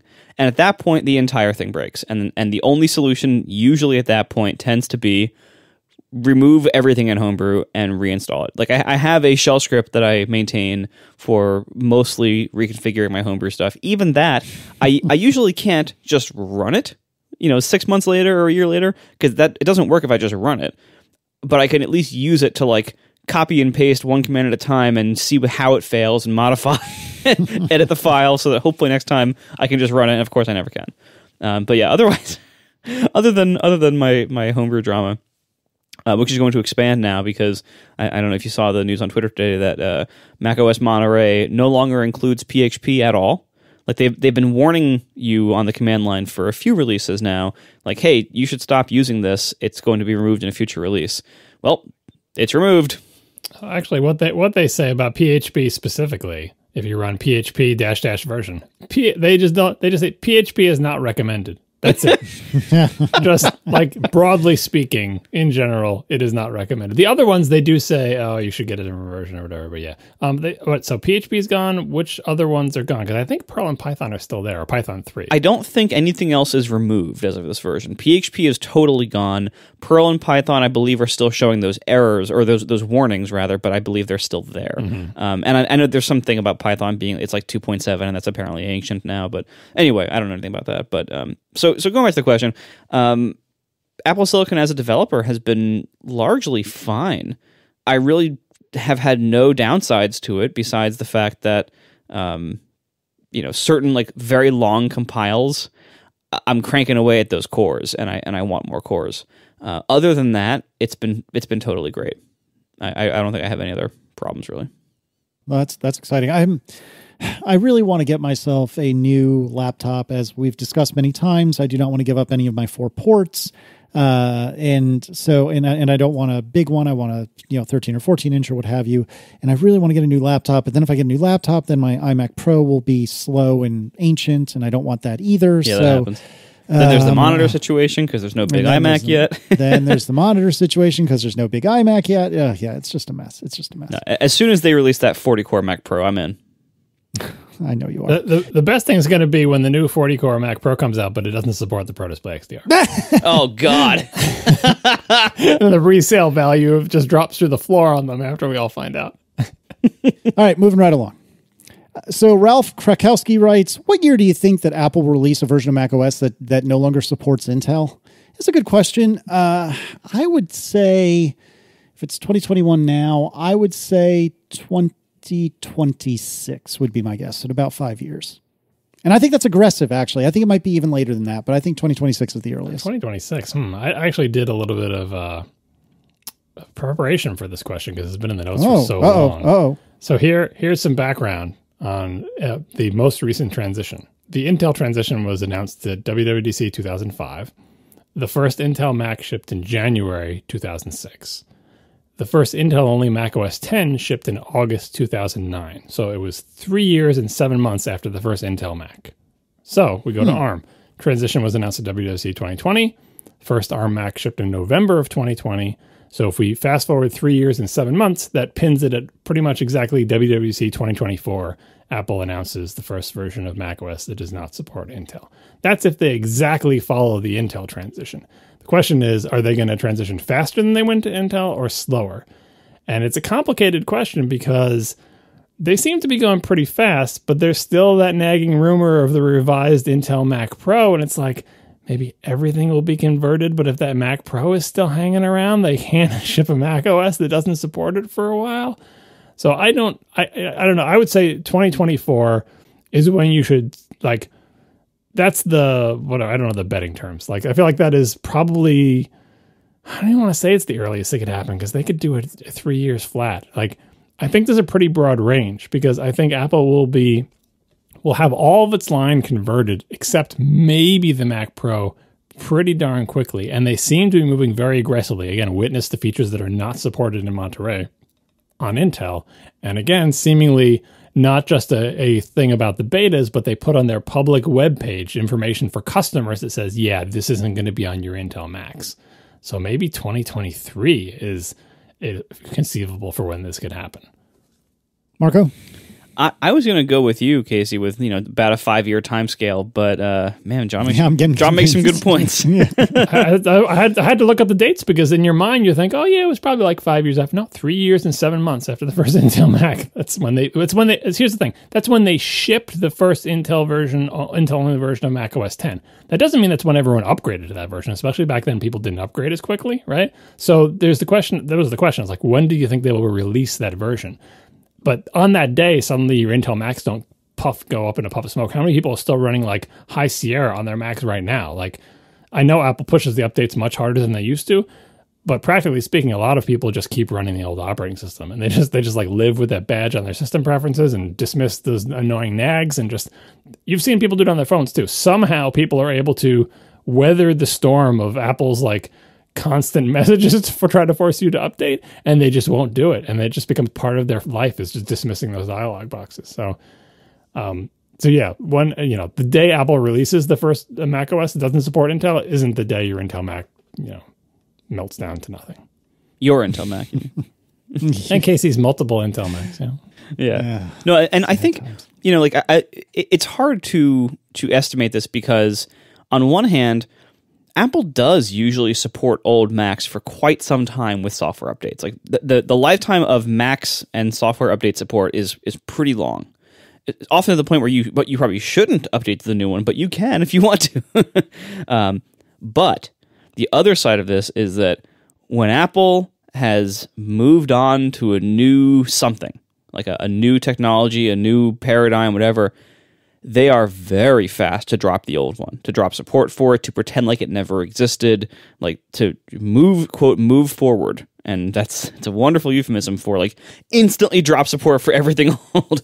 And so combining those two conflicting factors, when nothing major has changed, like as the Intel line has gone along, supporting new Intel Macs and old Intel Macs in the same software release isn't that different.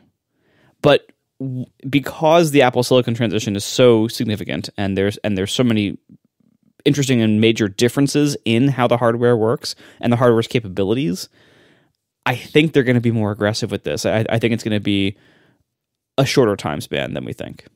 But the problem is the question is asking about macOS specifically, and like they're not going to release a version of macOS that can't run on their still being sold Intel Mac Pro probably. So if the Mac Pro is the wildcard here, if they do revise that machine and it takes them longer than we think to come out with the ARM one, they're just going to have I don't see them shipping a new announcing a new version of macOS WWC and this will run on all our Macs except for our very latest Mac Pro. Well, no, they would just pretend like they don't sell it anymore. Like they would show a big slide on screen that showed all the other Macs, and that's just missing.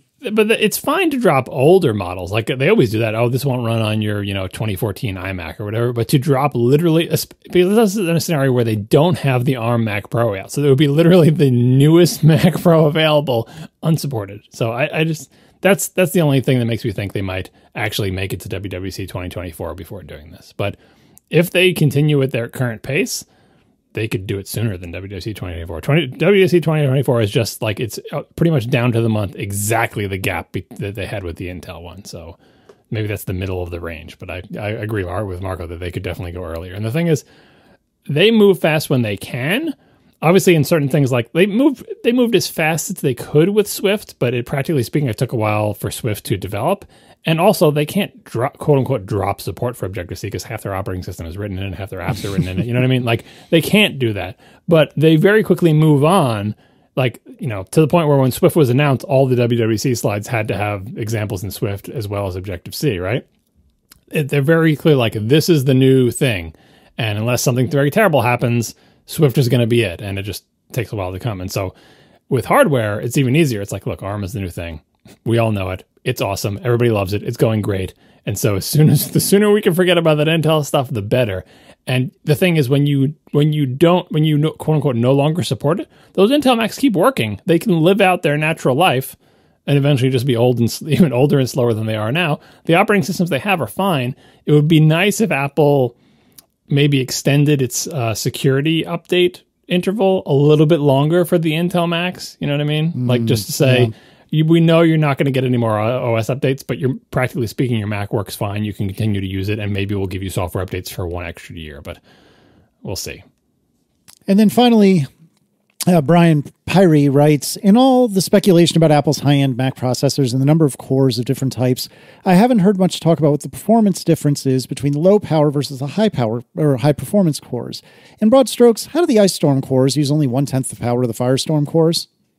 That's a pretty simple answer. They got less stuff in them. So we'll have some link. We'll have some link in the show notes to comparison of the Ice Storm and the Firestorm cores.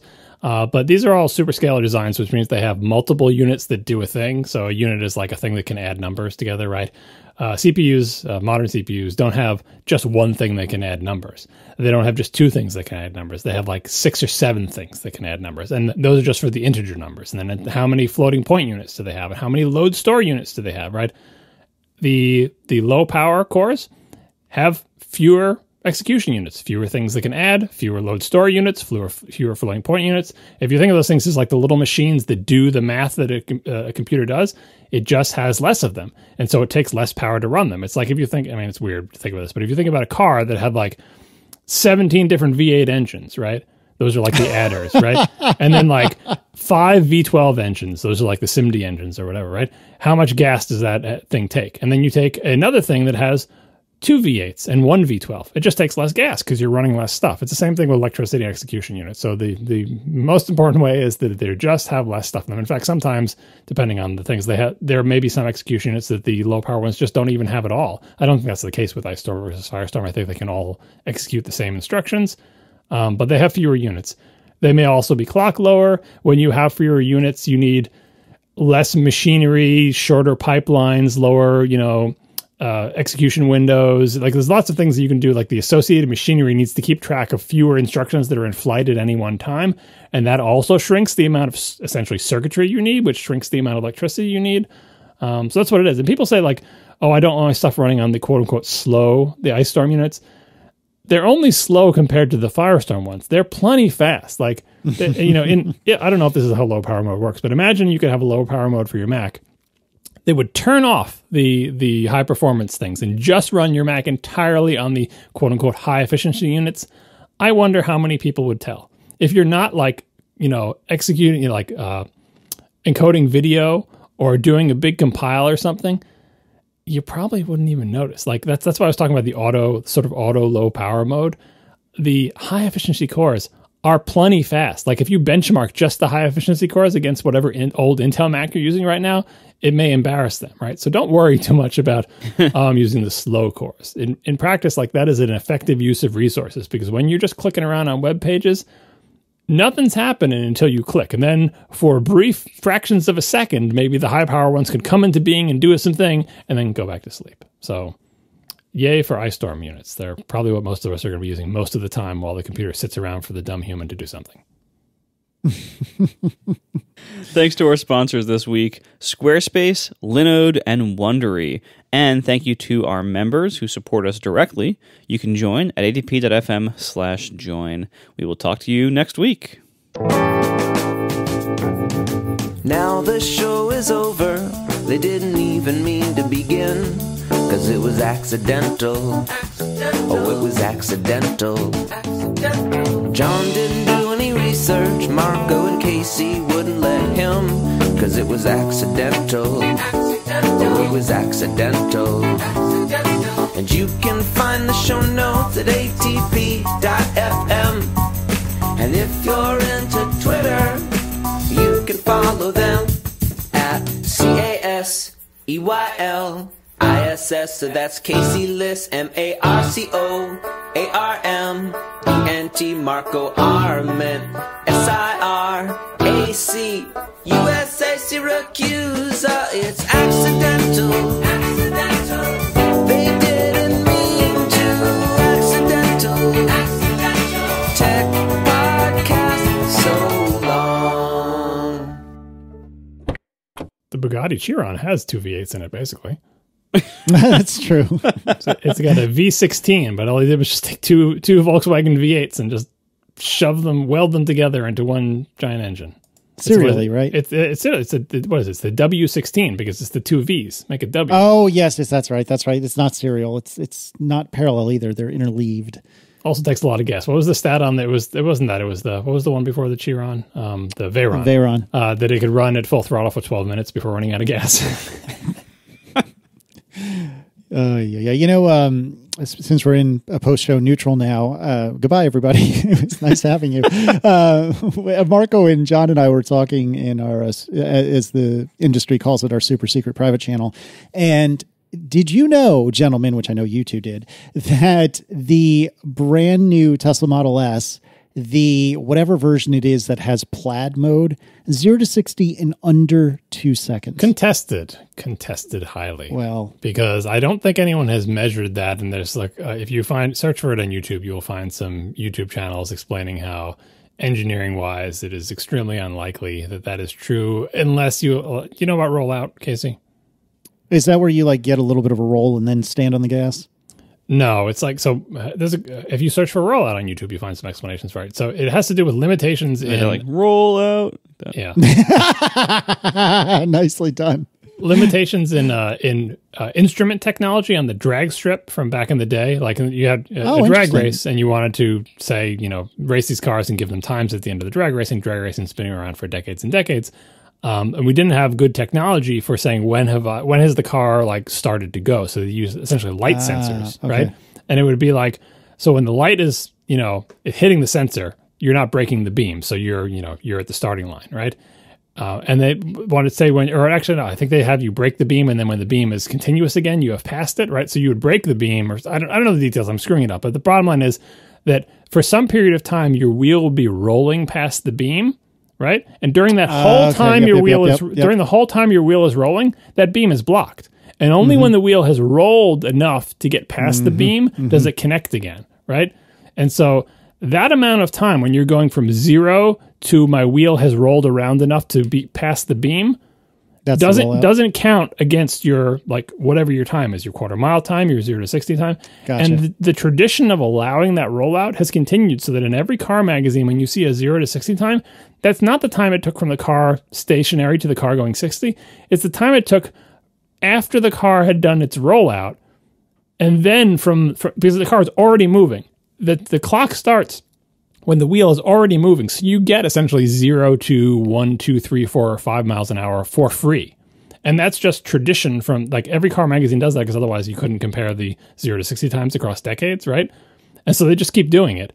And so any 0 to 60 time you see, you might have to ask the question, is that 0 to 60 or are you relying for rollout? And even with rollout, some people are saying that sub 2 with street legal tires, no matter how much power you have, it's kind of a friction. It's a friction situation. You'd really need just the right road surface, because you could have infinity power.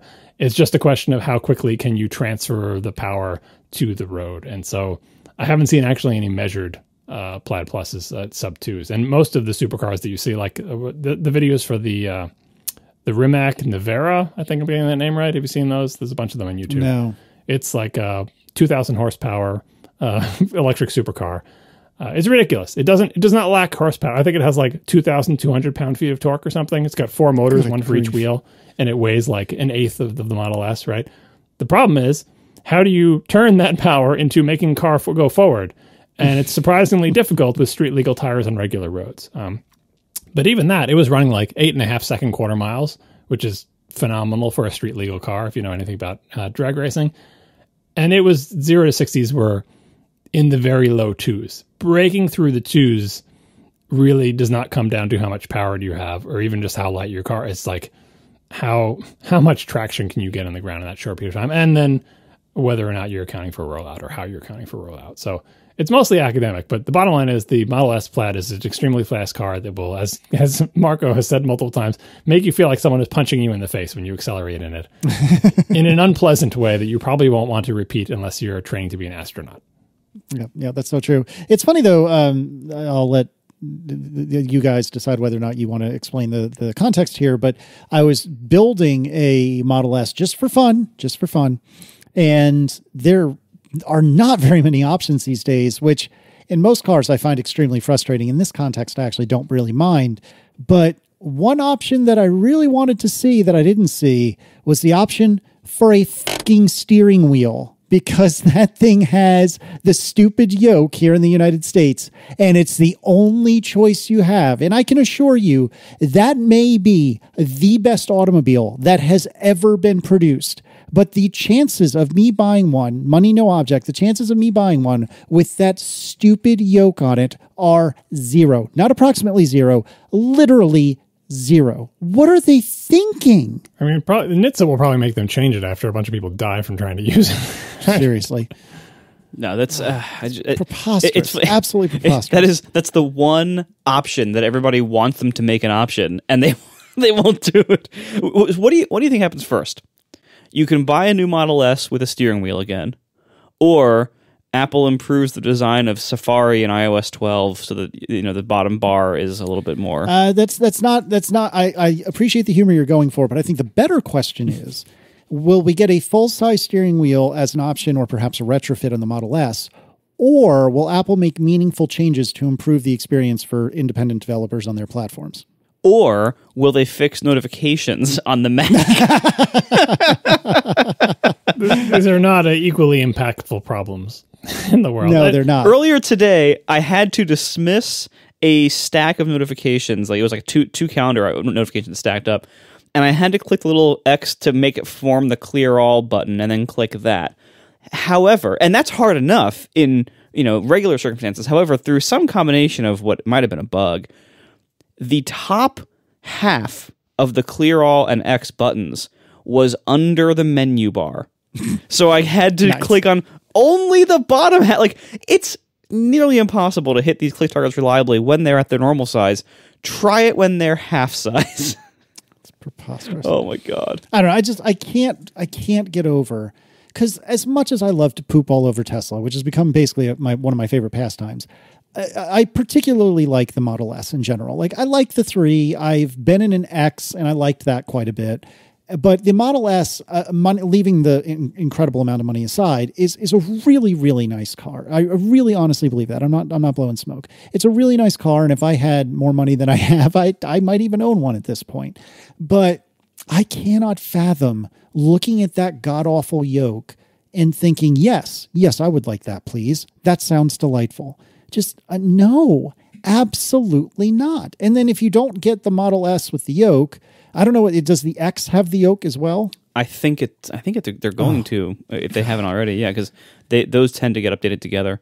Like right now, if I had to get a new Tesla today, if I couldn't just buy a used one or buy out my current one, which is what I'm going to do, but if I couldn't just get used, if I had to pick new, I think I'd probably go with a Y.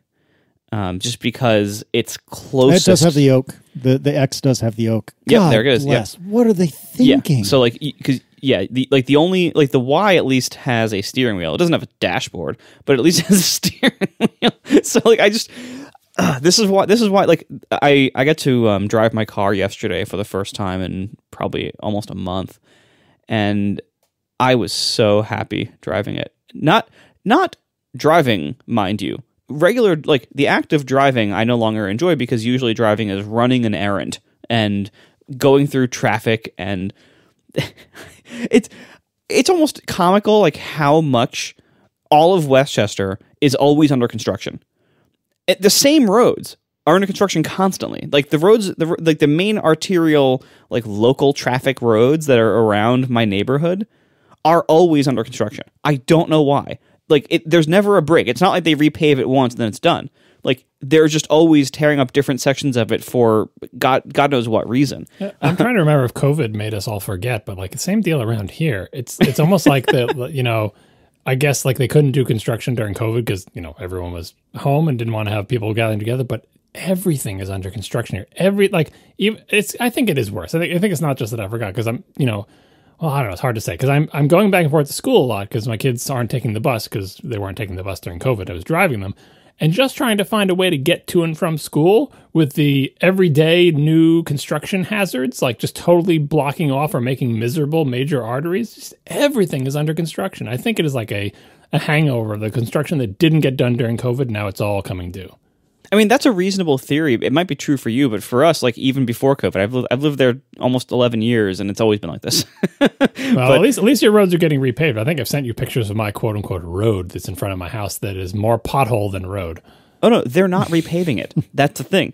They're like tearing it up to put different water pipes under it, or whatever, or work on fixing gas leaks. Yeah, it seems like there must be some kind of like water construction mafia in Westchester that they're always tearing up water mains. They just call that the mafia. They literally just like they tear up the same mains like every 2 years. Like anyway. So I was driving a lot yesterday and running a lot of errands and sitting in traffic and being frustrated. However, if I'm going to be driving a car, the Model S is my favorite car ever. I'm so incredibly happy with the one I already have, and when I look at the new one, no part of it makes me happy whatsoever. Like they took away like the color, the interior color options I liked. They took away the sunroof that I like. They took away half the steering wheel and all the stalks. Like I don't want the idea of like getting a new one of those ever is not appealing to me at all. And it's a shame because I love this car, and that's why I decided I'm going to buy mine out. Like my lease is up in a few months.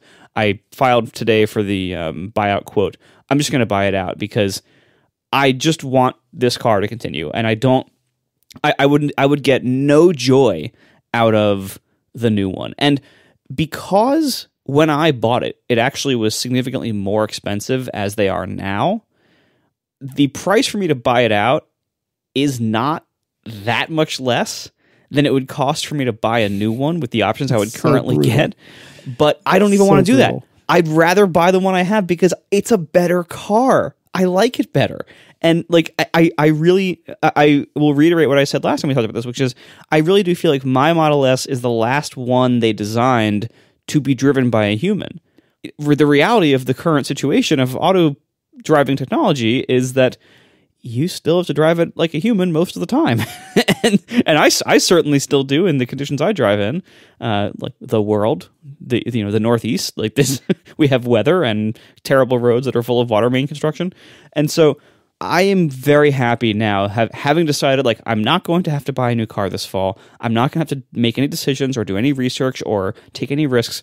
I'm just going to keep driving the car I already have because I love it, and nothing they're currently making tempts me at all to make a different choice right now. So start your clocks, everybody. This is me versus Marco. Both of us are in the same situation where we feel like we can't buy the new version of the current car that we love, and also that our current car is the favorite car we've ever owned, which is true of my Accord.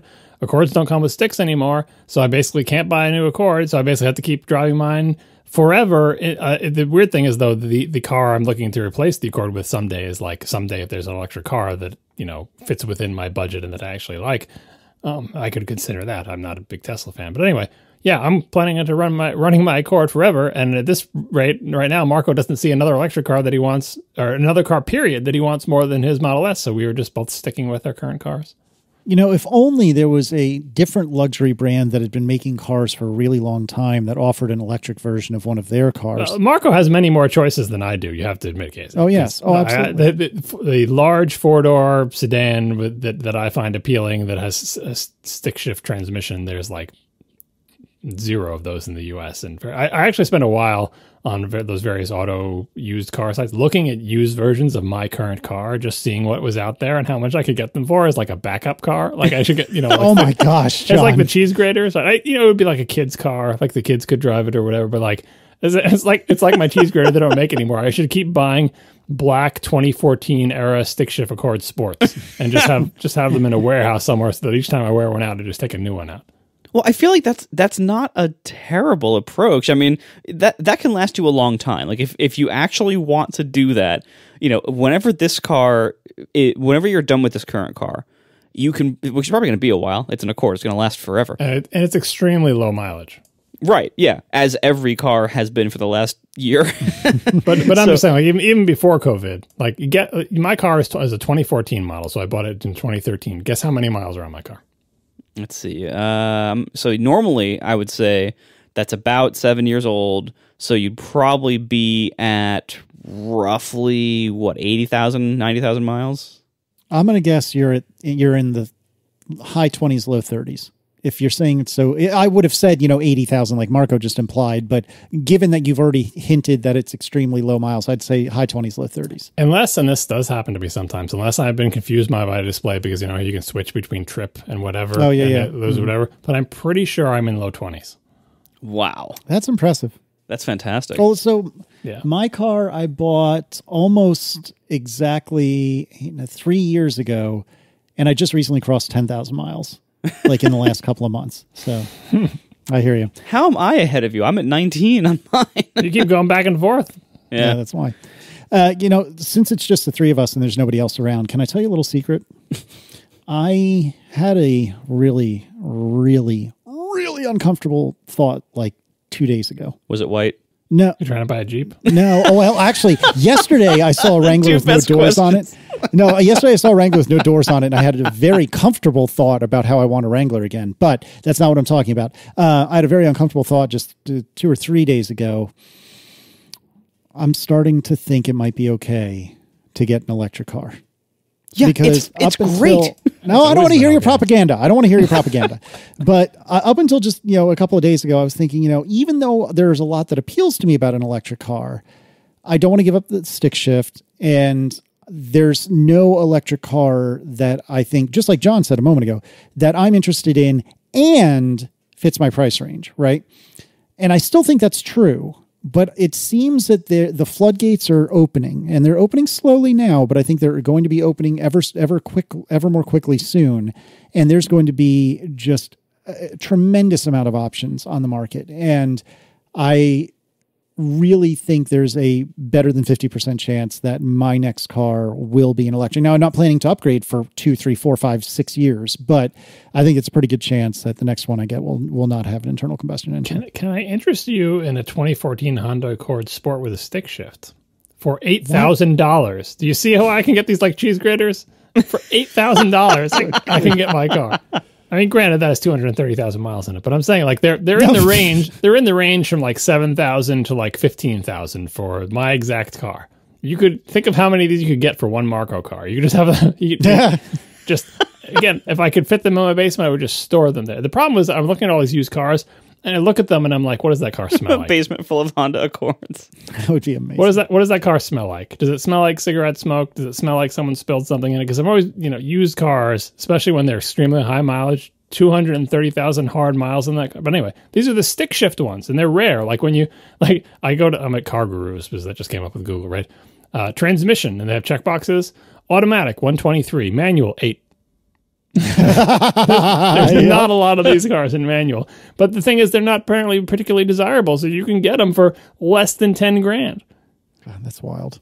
I mean, I feel like there's so for reasons that I don't want to get into this show because it's too long, I bought a brand new to me Super Nintendo yesterday. What? And this is like a 30-year-old game console, and I feel like if today you can still go buy a 30-year-old game console in perfect working and cosmetic order, like if you really want to buy a 2014 Honda Accord Sport with a stick in 2040, like somebody will probably be able to sell it to you. It's going to be hard to find ones that are not modified and that are in good condition. That's the tricky thing about this. I mean, you should watch it. M539, the YouTube channel. It's great. And the part of his he gets old BMWs, and the problem is he doesn't want them to have been modified. So if anyone's messed with them, it's not as desirable. But you want one as this, just like, because that's what's desirable about them. You want it to be collectible and you want it to be like it was when it was new. And Hondas in particular are extremely attractive to people who want to modify them. It's not, the Accord's not as bad as the Civic, but finding in 2040, yeah, you'll be able to find an Accord of 2014 and with the stick shift, and you'll be able to find parts for it and all that. But every one that you find will look nothing like it did when it's new. It'll be modified in all sorts of ways, and it'll be all mangled. It'll have parts replaced with non-original parts.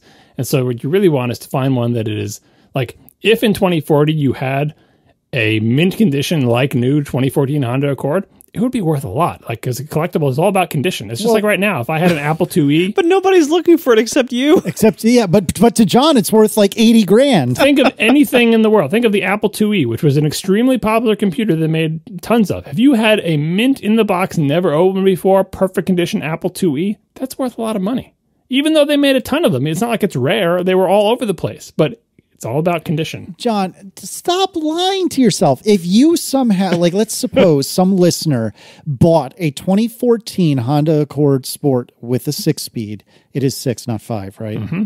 Okay, God, I got worried. So some listener has a 2014 Honda Accord Sport that was put on blocks with 5 miles on the odometer. You can't put it on blocks. You have to carefully preserve it. If you just leave it outside, it'll rot. For the love of God. That's the thing, though. Like, do you really want what is almost a 10-year-old car that hasn't been run in 10 years? You have to take care of it like a collector. That's why they're valuable, because it actually takes effort you can't just put it in the garage for 10 years. Again, watch the M539 channel. He buys cars that have been like, this has been sitting outside for 20 years, and it's grim. Like, let me tell you, right? It ran when we parked it, and then we parked it for 20 years. To actually keep a car alive that you don't drive takes serious effort, because cars do not stay in, like we talked about the gas and how that goes bad, but pretty much everything in an internal combustion engine should not be sitting, and even if it's sitting in a climate controlled place, you have to do lots of things to keep it going. The rubber will just harden and rot out in all of the tubes and there. You'll have to replace all those things. Like, it's not easy. And that's why it helps if you have a manufacturer that continues to make those parts. Like, a lot of times you can get a part for, an E46. It seems to me that someone is still, maybe BMW is still making many parts for the E46, because when you buy them, it's not like that part was made in the 90s. Because it would be rotted out just like the rubber tubes that are in your engine. They make new parts that are essentially OEM parts, exactly like the old ones, but are still manufacturing them. So that's why collectibles are valuable based on condition, because finding one in like new condition 40 years later is like a miracle. Yeah. Golly, I cannot imagine you know what's going to happen is you're going to clear out your garage and it's going to be pristine, because you're going to find that unicorn of a 2014 Accord Sport and you're going to park it in there so you have your backup cheese grater to your current Accord Sport. We don't really have room. That's the problem. Like, I don't actually have room on my property for another car. Like, that's the problem. Yeah. Like, I would need to rent out another building to store my cheese grater cars.